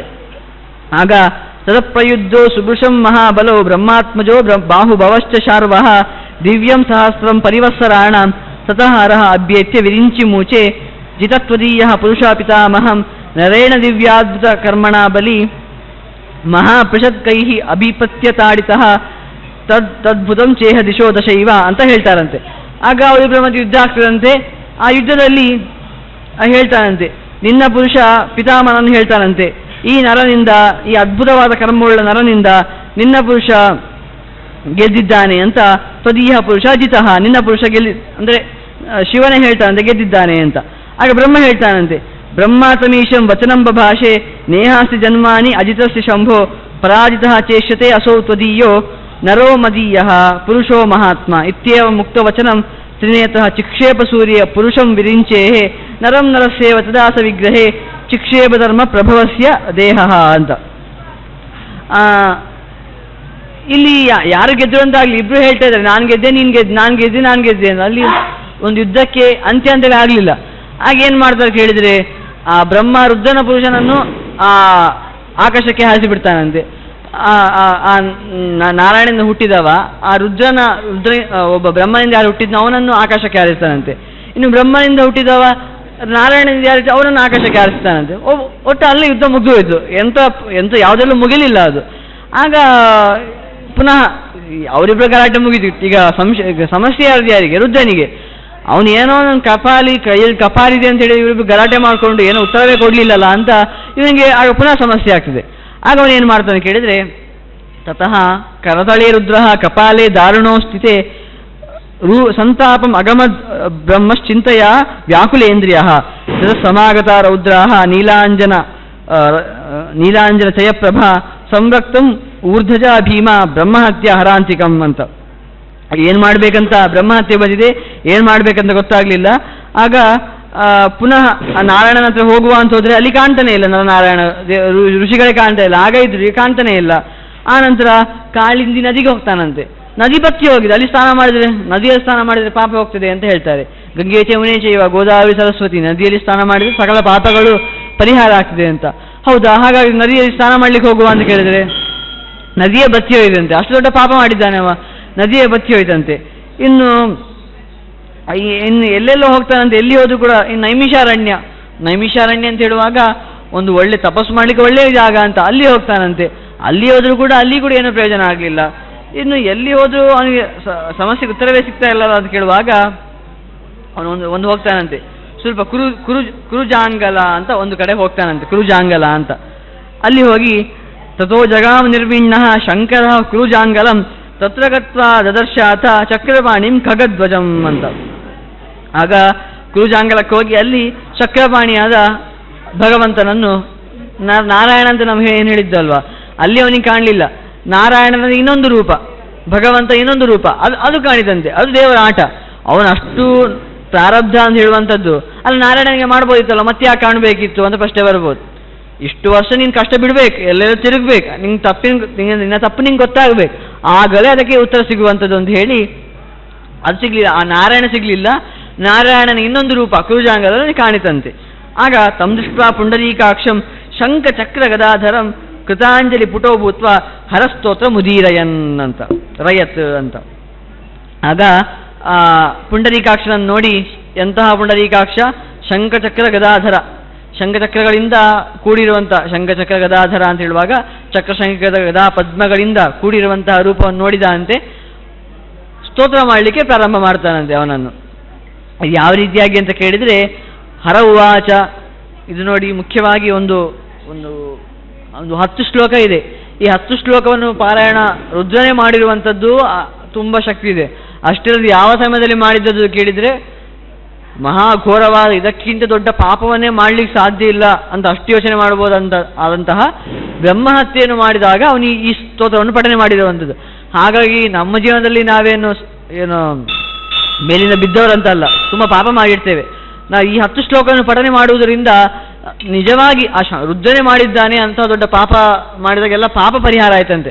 ಹಾಗಾಗಿ ನಾವು ಕೂಡ ಈ ಪಾಪವನ್ನು ಪರಿಹಾರ ಮಾಡ್ಕೊಳ್ಳೋ, ಎಷ್ಟು ದೊಡ್ಡ ಪಾಪ ಮಾಡಿದ್ರು ಕೂಡ ಪರಿಹಾರ ಮಾಡಿಕೊಳ್ಳುವಂತಹ ಪ್ರಸಂಗ. ಹಾಗಾಗಿ ಚೆನ್ನಾಗಿ ರುದ್ರ ಸ್ತುತಿ ಮಾಡಲಿಕ್ಕೆ ಪ್ರಾರಂಭ ಮಾಡ್ತಾನಂತೆ. ಏನು ಕೇಳಿದರೆ, ನಮಸ್ತೆ ದೇವತಾನಾಥ, ನಮಸ್ತೆ ಗರುಡಧ್ವಜ, ಶಂಖಚಕ್ರ ಗದಾಪಾಣೆ, ವಾಸುದೇವ ನಮೋಸ್ತುತೆ. ದೇವತಾನಾಥ, ದೇವತೆಗಳ ಒಡೆಯನೇ, ನಿನಗೆ ನಮಸ್ಕಾರ. ಶಂಖಚಕ್ರ ಗದಾಪಾಣೆ, ಶಂಖಚಕ್ರ ಗದೆಗಳಿಂದ ಕೂಡಿರುವವನೇ, ನಿನಗೆ ವಾಸುದೇವ ನಿನಗೆ ನಮಸ್ತೆ ಅಂತ. ಅಂದರೆ ವಾಸುದೇವ ಅಂತ ವಸತಿ ನಮ್ಮೊಳಗಿದ್ದು ಇಂಥ ಕಾರ್ಯವನ್ನು ನೀನೇ ಮಾಡಿಸಿದಿ, ನನಗೇನು ತಪ್ಪಿಯೋಗಿ ಇಂತಹ ಕಾರ್ಯ ಆಗಿ ಹೋಯಿತು, ನೀನೇ ರಕ್ಷಣೆ ಮಾಡಬೇಕಾದ್ರೆ ನೀನೇ ಅಲ್ವಾ. ಈಗ ಮಗು ತಪ್ಪು ಮಾಡಿದಂತ ತಾಯಿ ಹೊಡೆದ್ರೂ ಕೂಡ ಬಿಟ್ಟೇ ಬಿಡ್ತಾರಾ? ಇಲ್ಲ, ಅದಕ್ಕೆ ಶಿಕ್ಷೆಯನ್ನು ಕೊಟ್ಟು ಆನಂತರ ಅದಕ್ಕೆ ಒಂದು ಪರಿಹಾರವನ್ನು ಕೊಟ್ಟೇ ಕೊಡ್ತಾಳೆ. ಅದೇ ರೀತಿಯಾಗಿ ನೀನವನ ತಾಯಿ ಅಲ್ವಾ, ತಂದೆ ಅಲ್ವಾ, ನಾನೇನೋ ದೊಡ್ಡ ತಪ್ಪು ಮಾಡಿದೆ, ನೀನು ರಕ್ಷಣೆ ಮಾಡಬೇಕಲ್ವಾ ಅಂತ ಕೇಳ್ತಾನೆ. ನಮಸ್ತೆ ನಿರ್ಗುಣಾನ್ ಅಂತ ಅಪ್ರತರ್ಕ್ಯಾಯ ವೇದಸೆ, ಜ್ಞಾನಾಜ್ಞಾನ ನಿರಾಲಂಬ ಸರ್ವಾಲಂಬ ನಮೋಸ್ತುತೆ. ಹೇ ಸತ್ವರಜೋ ತಮೋ ಗುಣಗಳ ನಿಂಗೆ ಆಶ್ರಯವೇ ಇಲ್ಲ, ನಮ್ಗೆ ಆಶ್ರಯ ಇದೆ ಅಂತ ಹೇಳ್ತಾ ಇದ್ದಾನೆ. ಭಗವಂತನಿಗೆ ಹೇಳುವಾಗ, ನಾರಾಯಣನಿಗೆ ಹೇಳುವಾಗ ಅವನಿಗೆ ಈ ಜಗತ್ತಿನ ಏನು ಕೆಲವು ಗುಣಗಳೆಂದಿದೆ. ಈಗ ನಮಗೆ ನಿದ್ದೆ ಬರ್ತದೆ, ಏನೇನೋ ಕೆಟ್ಟ ಯೋಚನೆಗಳು ಬರ್ತದೆ ಕೇಳಿದರೆ ಅದು ಸತ್ವರಜೋತಮ ಗುಣಗಳ ಪ್ರಭಾವ ಅಂತ ಹೇಳುವಂಥದ್ದು. ಆದರೆ ಈ ರಜೋತಮ ಗುಣಗಳ ಪ್ರಭಾವ ನಿನ್ಗಿಲ್ಲೇ ಇಲ್ಲ. ನಿಂಗಿಲ್ಲ, ನಮಗಿದೆ ಅಲ್ವಾ, ನಾವೆಂತ ತಪ್ಪು ಮಾಡ್ತೇವೆ, ರಕ್ಷಣೆ ಮಾಡಬೇಕಾದ ನೀನೇ, ನಿಂಗೆ ಅಂತ ಪ್ರಭಾವ ಇಲ್ಲ ಅಲ್ವಾ, ಇನ್ನು ನಮಗೆ ರಕ್ಷಣೆ ಮಾಡಬೇಕು ಅಂತ ತುಂಬ ದೀನನಾಗಿ ಕೇಳ್ತಾ ಇದ್ದಾನಂತೆ. ನಾವು ಕೂಡ ಎಂತೆಂತ ತಪ್ಪು ಮಾಡ್ತೇವಪ್ಪ, ನೀನು ಅದನ್ನು ದಾಟಿಸ್ಲಿಕ್ಕೆ ಶಕ್ತಿ ಇರುವವ ನೀನೇ ನಮ್ಮನ್ನು ಕಾಪಾಡಬೇಕು ಅಂತ, ನೀನೇ ಬಿಟ್ಟರೆ ಮತ್ತೆ ಯಾರು ನಮ್ಮನ್ನು ಕಾಪಾಡ್ತಾರೆ ಅಂತ ಕೇಳ್ತಾನಂತೆ. ರಜೋಯುಕ್ತ ನಮಸ್ತೆ ಅಸ್ತು ಬ್ರಹ್ಮಮೂರ್ತಿ ಸನಾತನ ತ್ವಯಾ ಸರ್ವಮಿದಂ ನಾಥ ಜಗತ್ಸೃಷ್ಟಂ ಚರಾಚರಂ. ಈ ಜಗತ್ತೆಲ್ಲ ಸೃಷ್ಟವಾದದ್ದು ನೀನೇ, ನಿನ್ನಿಂದಲೇ. ನನಗೆ ಏನು ಸ್ವಲ್ಪ ಅಹಂಕಾರ ಬಂತು, ಅದು ಕೂಡ ಸೃಷ್ಟಿಯಾದದ್ದು ನಿನ್ನಿಂದಲೇ, ಎಲ್ಲ ನಿನ್ನಿಂದಲೇ ಆದಂಥದ್ದು. ಏನೋ ತಪ್ಪು ಮಾಡಿದ್ದೇನೆ ನೋಡಿ, ನಾವು ತಪ್ಪು ಮಾಡ್ತೇವೆ, ಅದು ಸಮರ್ಥಿಸ್ತಾ ಇರುವುದಲ್ಲ ರುದ್ರದೇವರು. ಅಯ್ಯೋ ನಾನು ತಪ್ಪು ಮಾಡಿದೆ, ಇಂಥ ನೀನೇ ರಕ್ಷಣೆ ಮಾಡಬೇಕು ಅಂತ ಆ ಥರ ಅಲ್ಲ. ತಪ್ಪು ಮಾಡಿದೆ ಅಂತ ಪಶ್ಚಾತ್ತಾಪ ಇದೆ, ಆದರೆ ನಾನು ತಪ್ಪು ಮಾಡ್ತೇನೆ ಹೌದು, ರಕ್ಷಣೆ ಮಾಡಬೇಕಾದ್ರೆ ನೀನೇ ಅಲ್ವಂತ ಆ ಭಾವನೆಯಿಂದ ಮಾಡ್ತಾ ಇದ್ದಾರೆ. ಅಲ್ಲ ಸೃಷ್ಟಿ ಮಾಡಿ ನೀನೇ ಎಲ್ಲ ಕಾಪಾಡಬೇಕಿತ್ತು, ನಾನೇನು ತಪ್ಪೇ ಮಾಡಲಿಲ್ಲ ಅಂತ ಹೇಳ್ತಾ ಇಲ್ಲ. ಆ ಥರ ಭಾವನೆ ಬಂದರೆ ನಮ್ಮ ಪಾಪಕ್ಕೆ ಮುಕ್ತಿಯೇ ಇಲ್ಲ ಯಾವಾಗ ಸಹ. ತಪ್ಪಾಗಿದೆ, ಅದು ಆದದ್ದು ಅದು ನನ್ನ ಅಜ್ಞಾನದಿಂದ ಅದನ್ನು ರಕ್ಷಣೆ ಮಾಡುವಂತ ಕೇಳ್ತಾ ಇದ್ದಾರೆ. ಸತ್ವಮಾದಿಷ್ಟ ಲೋಕೇಶ ವಿಷ್ಣುಮೂರ್ತಿ ಅಧೋಕ್ಷಜ ಪ್ರಜಾಪಾಲ ಮಹಾಬಾಹೋ ಜನಾರ್ದನ ನಮೋಸ್ತುತೆ ಅಂತ. ಸತ್ವದಿಂದಲೇ ಕೂಡಿರೋ ನೀನು ಲೋಕೇಶ. ಅದು ಯಾವುದು ಕೇಳಿದರೆ ಅದು ಎಂತಹ ಸತ್ವ ಅಂತ ಕೇಳಿದರೆ ಅದು ನಮ್ಮಲ್ಲಿರುವಂತಹ ಸತ್ವ ಕೂಡ ಅಲ್ಲ, ಬರೀ ಆ ಒಳ್ಳೆಯ ಸತ್ವ, ಅಂದರೆ ಈ ಜಗತ್ತಿನ ಒಂದು ಏನು ಸ್ಪರ್ಶ ಇದೆ ಅಂತಹ ಸತ್ವಗುಣ ಕೂಡ ಇರುವಂಥದ್ದಲ್ಲ, ಅದು ಅತೀತವಾದ ಸತ್ವ. ಅಂತಹ ಸತ್ವಗುಣದಿಂದ ಕೂಡಿರುವ ನೀನು ವಿಷ್ಣುಮೂರ್ತಿ ಅಧೋಕ್ಷಜ ಅಂತ ಹೇಳ್ತಾರೆ. ಅಧೋಕ್ಷಜ ಅಂತ ಹೇಳುವಾಗ ಅಧಃ ಅಕ್ಷಂ ಕೃತಂ ವೇಹಿ ತೇಭ್ಯ ಜಾತಃ ಅಂತ ಹೇಳ್ತಾರೆ. ಅಂದರೆ ಯಾರು ತಮ್ಮ ಒಳಗೆ ಭಗವಂತನನ್ನು ನೋಡ್ತಾರೋ ಅವರಿಗೆ ಕಾಣ್ತಾನೆ ಅಂತ. ನೋಡಿ ಯೋಚನೆ ಬಂದು, ಹಿಂದೆ ನಾನು ನೋಡ್ಕೊಂಡು ಬಂದೆ, ಎಲ್ಲ ಕಡೆ ನೋಡಿದೆ, ನೀನು ಸಿಗಲೇ ಇಲ್ಲ, ಎಲ್ಲಿ ಕಾಣ್ತಾನೆ ಇಲ್ಲ, ಎಲ್ಲಿ ಹೋದ್ರೆ ನೀನು ಕಾಣ್ತಾ ಇಲ್ಲ. ಆಗ ಏನು ಮಾಡ್ಬೇಕು ಹೇಳಿದ್ರೆ ಒಳಗೆ ನೋಡಿದ್ದೆ ನಾನು. ನಮಗೂ ಕೂಡ ನಾವು ಪ್ರತಿದಿನ ಒಂದು ದೇವರ ದರ್ಶನ ಮಾಡಬೇಕಂತ ಅಂದ್ಕೊಂಡಿರ್ತೇವೆ, ಆದರೆ ಕೆಲವು ಬಾರಿ ಏನಾಗ್ತದೆ, ಅನನುಕೂಲದಿಂದ ದರ್ಶನ ಆಗುವುದಿಲ್ಲ. ಅದು ಏನು ಯೋಚನೆ ಮಾಡ್ಬೇಕು ಹೇಳಿದ್ರೆ ಅಧೋಕ್ಷಜ. ನಾವು ನಮ್ಮೊಳಗೆ ಭಗವಂತನ ನೋಡಿದ್ರೆ ಉಂಟಲ್ವಾ, ಅದಕ್ಕಿಂತ ಉತ್ತಮವಾದದ್ದು ಯಾವುದೂ ಇಲ್ಲ. ನಾವು ಭಗವಂತನ ಸನ್ನಿಧಾನದಲ್ಲಿ ದೇವರನ್ನು ನೋಡ್ತೇವೆ, ಆ ನಂತರ ನಾವು ನಮ್ಮೊಳಗೆ ನೋಡ್ಬೇಕು ಆ ದೇವರನ್ನು. ನಮ್ಮೊಳಗೆ ದೇವರು ಯಾವಾಗಲೂ ಇರ್ತಾನೆ, ದೇವಸ್ಥಾನಕ್ಕೆ ಯಾವಾಗಲೂ ಬರ್ತಾ ಇರ್ಲಿಕ್ಕೆ ಸಾಧ್ಯ ಇಲ್ಲ ನಮಗೆ. ಆದರೆ ನಮ್ಮೊಳಗಿದ್ದಾನಲ್ವಾ, ಅದಕ್ಕೆ ಅವನಿಗೆ ಅಧೋಕ್ಷಜ ಅಂತ ಹೆಸರು. ನಮ್ಮೊಳಗೆ ಯಾವಾಗಲೂ ಇರ್ತಾನೆ ಅನ್ನೋ ಕಾರಣದಿಂದಲೇ ಅವನಿಗೆ ಅಧೋಕ್ಷಜ ಅಂತ ಹೆಸರು. ಹಾಗಾಗಿ ನಿನ್ನನ್ನು ಒಳಗೆ ನಾನು ನೋಡ್ತಾ ಇದ್ದೇನೆ, ನನ್ನನ್ನು ರಕ್ಷಣೆ ಮಾಡು ಅಂತ ಪುನಃ ಕೇಳ್ತಾನೆ. ಭೂರಿಯಂ ತ್ವಂ ಜಗನ್ನಾಥ ಜಲಾಂಬರ ಹುತಾಶನಃ ವಾಯುರ್ಬುದ್ಧಿರ್ ಮನಶ್ಚಾಪಿ ಶರ್ವರೀತಂ ನಮೋಸ್ತುತೆ ಧರ್ಮೋ ಯಜ್ಞ ತಪಃ ಸತ್ಯಂ ಅಹಿಂಸಾ ಶೌಚ ಮಾರ್ಧವಂ ಕ್ಷಮಾ ದಾನಂ ದಯಾ ಲಕ್ಷ್ಮೀ ಬ್ರಹ್ಮಚರ್ಯಂ ತಮೀಶ್ವರ ಅಂತ. ಏನೆಲ್ಲ ಒಳ್ಳೊಳ್ಳೆ ಗುಣ ಅಂತ ನಾವು ಹೇಳ್ತೇವೋ, ಧರ್ಮ ಅಂತ ಹೇಳ್ತೇವೆ, ಯಜ್ಞ ಅಂತ ಹೇಳ್ತೇವೆ, ತಪಸ್ಸು ಅಂತ ಹೇಳ್ತೇವೆ. ಇದೆಲ್ಲ ನಾನು ಮಾಡಿದೆ ಅಂತಲ್ಲ, ರುದ್ರದೇವರು ನಮ್ಮ ಪರವಾಗಿ ಹೇಳ್ತಾ ಇದ್ದಾರೆ. ಇದೆಲ್ಲ ಕ್ಷಮಾಗುಣ, ಎಂಥ ಕ್ಷಮೆ ಮಾಡಿ ಅವನಿಗೆ, ಎಂಥ ಕ್ಷಮಾಗುಣ ಇದೆ ಅಂತ ಅವರನ್ನು ನಾವು ಹೊಗಳೋದಲ್ಲ ಅಂತೆ. ಅಂತಹ ಗುಣ ಬರಲಿಕ್ಕೆ ಯಾರು ಕಾರಣ ಅಂತ ಕೇಳಿದರೆ ನೀನೇ ಕಾರಣ ಅಂತ ರುದ್ರದೇವರು ಹೇಳ್ತಾರೆ.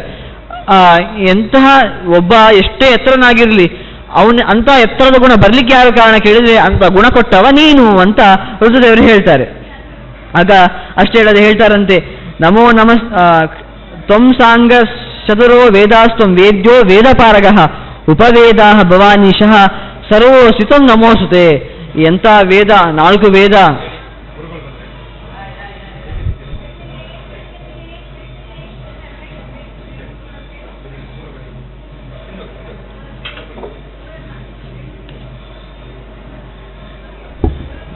ಏನು 4 ವೇದ ಅಂತ ಕೇಳ್ತೇವೋ ಆ ಎಲ್ಲ ವೇದಗಳಿಂದ, ಇತಿಹಾಸ ಪುರಾಣಗಳಿಂದ ಎಲ್ಲರಿಂದ ಅರ್ಚಿಸಲ್ಪಡುವವನು ನೀನೆ ಅಂತ ಹೇಳ್ತಾರೆ. ಅಷ್ಟೇ ಹೇಳ್ತಾರೆ, ನಮೋ ನಮಸ್ತೆ ಚಿತ ಚಕ್ರಪಾಣೆ ನಮೋಸ್ತೆ ಮಾಧವ ಮೀನಮೂರ್ತೆ ಲೋಕೇ ಭವಾನ್ ಕಾರುಣಿಕೋ ಮತೋಮಿ ತ್ರಾಯಸ್ವ ಮಾಂ ಕೇಶವ ಪಾಪಬಂಧಾತ್. ಇಂಥ ದೊಡ್ಡ ಕಪಾಲವನ್ನೇ ತೆಗೆಯುವಂತ ನಾನು ಯೋಚನೆ ಮಾಡಿದ್ದೆ, ಅದನ್ನು ತೆಗೆದು ಬಿಟ್ಟೆ. ಆಗ ನಾನು ಎಂತ ಮಾಡಬೇಕು? ನೀನು ಅಚ್ಯುತ, ನಿನಗೆ ಚ್ಯುತಿಯೇ ಇಲ್ಲ, ನಿನಗೆ ಯಾವುದೇ ದೋಷವೇ ಇಲ್ಲ. ದೋಷ ಇರದಂತಹ ನೀನು ನನ್ನ ಪಾಪವನ್ನು ತೆಗಿಬೇಕು. ಹಾಗೆಯೇ ಚಕ್ರಪಾಣೆ, ಚಕ್ರ ಅಂತ ಹೇಳ್ತೇವೆ, ಆ ಸುದರ್ಶನ ಚಕ್ರ ಒಳ್ಳೆಯ ಅಜ್ಞಾನವನ್ನು ತೆಗಿತದೆ ಅಂತ ಹೇಳುವಂಥದ್ದು. ಇನ್ನು ಮುಂದೆ ಆ ಅಜ್ಞಾನ ಬರದಾಗಿ ನೀನು ಮಾಡಬೇಕು, ಅಂತಹ ಬುದ್ಧಿಯನ್ನು ಕೊಡು ನನಗೆ. ನಾನು ಪಾಪ ಮಾಡಿದೆ, ಹೌದು, ರಕ್ಷಣೆ ಮಾಡಬೇಕಾದವ ನೀನು ಅಲ್ವಾ. ಇನ್ನು ಮಾಧವ, ಮಧುವ ರಾಕ್ಷಸನನ್ನೇ ಕೊಂದವ. ಆ ಮಧು ಅಂತ ಹೇಳುವಾಗ ಆ ಮಧು ಸೂದನ ಅಂತ ಹೇಳ್ತೇವೆ. ಯಾಕೆ ಕೇಳಿದ್ರೆ ಆ ಮಧು ಅಂತ ಹೇಳಿದ್ರೆ ಕೆಟ್ಟ ಕಾಮನೆ ಅಂತ. ಆ ಕೆಟ್ಟ ಕಾಮನೆಗಳನ್ನು ತೆಗೆದವ ನೀನು ಮಾಧವ. ಹಾಗಾಗಿ ಇನ್ನು ಮುಂದೆ ಕೆಟ್ಟ ಕಾಮನೆ ಬರದಾಗೆ ಮಾಡಪ್ಪ ನೀನು ಅಂತ. ಇನ್ನು ನೀನು ದೊಡ್ಡ ಕಾರುಣಿಕ, ಒಳ್ಳೆ ಕರುಣೆ ಉಳ್ಳವಲ್ವಾ. ಕರುಣೆಯನ್ನು ನನ್ನ ಮೇಲೆ ಕರುಣೆ ತೋರಿಸಿ ನನ್ನ ಪಾಪವನ್ನೆಲ್ಲ ತೆಗಿ ಕೇಶವ. ಇನ್ನು ಕೇಶವ ನೀನು, ಈಶ, ಬ್ರಹ್ಮರುದ್ರರಿಗೂ ಒಡೆಯ, ನನಗೂ ಒಡೆಯ ನೀನು. ಅದನ್ನು ನನಗೆ ಗೊತ್ತುಂಟು. ಕೇಶವ ವರ್ತಯತಿ, ನಮ್ಮ ಬ್ರಹ್ಮನನ್ನು ನನ್ನನ್ನು ನೀನು ರಕ್ಷಣೆ ಮಾಡುವವನು ಅಂತ ನನಗೆ ಗೊತ್ತಿದೆ, ನಮ್ಮನ್ನು ನಿಯಮಿಸುವವನು ಅಂತ ಗೊತ್ತುಂಟು. ಹಾಗಾಗಿ ನನ್ನ ಪಾಪವನ್ನು ತೆಗಿಯಪ್ಪ, ತ್ರಾಯಸ್ವ ಮಾಂ ಪಾಪಬಂಧಾತ್, ಪಾಪದಿಂದ ನನ್ನನ್ನು ತೆಗಿ ಅಂತ ಹೇಳಿ ಕೊನೆಯದಾಗಿ ಒಂದು ಮಾತನ್ನು ಹೇಳ್ತಾರೆ ರುದ್ರದೇವರು. ಮಮ ಶುಭಂ ನಾಶಯ ವಿಗ್ರಹಸ್ಥಂ ಯದ್ ಬ್ರಹ್ಮಹತ್ಯ ಅಭಿಭವಂ ಬಭೂವ ದಗ್ಧೋಸ್ಮಿ ನಷ್ಟ ಅಸ್ಮಿ ಅಸಮೀಕ್ಷಕಾರಿ ಪುನೀಂ ತೀರ್ಥೋಸಿ ನಮೋ ನಮಸ್ತೆ ಅಂತ. ಇಷ್ಟೆಲ್ಲ ಹೇಳಿ ನಿನಗೆ ನನ್ನ ಏನೆಲ್ಲ ಅಶುಭ ಅಂತಿದೆಯೋ ಅದನ್ನೆಲ್ಲ ನಾಶ ಮಾಡು. ಇನ್ನು ಬ್ರಹ್ಮಹತ್ಯ ಏನು ಬಂದಿದೆ ಅದನ್ನು ತೆಗಿ. ನಾನು ಈ ಪಾಪದಿಂದ ಈ ಪಾಪ ಉಂಟು ನನ್ನ ಸುಡ್ತಾ ಇದೆ, ನಂಗೆ ಅಷ್ಟು ಕಷ್ಟ ಆಗ್ತಾ ಇದೆ, ರಕ್ಷಣೆ ಮಾಡು. ಈ ನನ್ನನ್ನು ಪುನೀಹಿ, ನನ್ನನ್ನು ಪಾವನ ಮಾಡು. ಯಾಕೆ ಅಂತ ಕೇಳ್ತೇನೆ, ನೀನು ತೀರ್ಥ, ನೀನು ತರಿಸುವವನು. ತರತೀತಿ ತೀರ್ಥ ಅಂತ ಹೇಳುವಂಥದ್ದು, ತಾರಯತೀತಿ ತೀರ್ಥ ಅಂತ ಹೇಳುವಂಥದ್ದು. ನಮ್ಮನ್ನು ದಾಟಿಸುವಂಥದ್ದು ಯಾವುದು ಕೇಳಿದರೆ ನಾವು ತೀರ್ಥ, ಭಗವಂತನ ಪಾದೋದಕ್ಕೆ ತೀರ್ಥ ಅಂತ ಹೇಳ್ತೇವೆ. ಯಾಕೆ ಕೇಳಿದರೆ ಅದು ನಮ್ಮನ್ನು ದಾಟಿಸ್ತದೆ ಅಂತ. ಹಾಗಾಗಿ ನೀನು ನನ್ನನ್ನು ಈ ದೊಡ್ಡ ಪಾಪದಿಂದ ರಕ್ಷಣೆ ಮಾಡು ಅಂತ ಹೇಳುವಾಗ ಆಗ ಹೇಳ್ತಾರೆ ಕೊನೆಯದಾಗಿ, ಇತ್ತಂ ಸ್ತುತಃ ಚಕ್ರಧರಃ ಶಂಕರೇಣ ಮಹಾತ್ಮನ ಪ್ರೋವಾಚ ಭಗವಾನ್ ವಾಕ್ಯಂ ಬ್ರಹ್ಮಹತ್ಯ ಅಕ್ಷಯಾಯಹಿ ಅಂತ. ಹಾಗೆ ಹೇಳ್ತಾನಂತೆ, ಶಂಕರನಿಂದ ಸ್ತುತನಾದವನು ಹೇಳ್ತಾನಂತೆ ನಿನ್ನ ಬ್ರಹ್ಮಹತ್ಯೆ ನಾಶ ಆಗಿದೆ ಅಂತ ಹೇಳ್ತಾರಂತೆ. ಹಾಗಾಗಿ ಈ ಶ್ಲೋಕ ಏನಿದೆ ಇದು ಭಗವಂತನ ರುದ್ರನ ಬ್ರಹ್ಮಹತ್ಯವನ್ನೇ ತೆಗೆದಂತಹ ಈ ಸ್ತುತಿ. ಹಾಗಾಗಿ ಈ ಸ್ತುತಿ ನಮ್ಮ ನಿಮ್ಮೆಲ್ಲರ ದಿನದ ಸ್ತುತಿ ಆಗಬೇಕು ಅಂತ ಕೇಳಿಕೊಳ್ಬೇಕು. ಆ ಭಗವಂತನಲ್ಲಿ ಅದನ್ನು ಕೇಳಿಕೊಳ್ಳುವ ಅಂತ ಹೇಳ್ತಾ ಇಂದಿನ ಪ್ರವಚನ ಮುಗಿಸ್ತಾ ಇದ್ದೇನೆ. ಸರ್ವಗುಣ ಸಂಪೂರ್ಣ ಸರ್ವದೋಷ ವಿವರ್ಜಿತಃ ಪ್ರಿಯತಾಂ ಪ್ರೀತಿಯವಾಲಂ ವಿಷ್ಣುಮೇ ಪರಮಸ್ವರತು. ಶ್ರೀಕೃಷ್ಣಾರ್ಪಣಮಸ್ತು.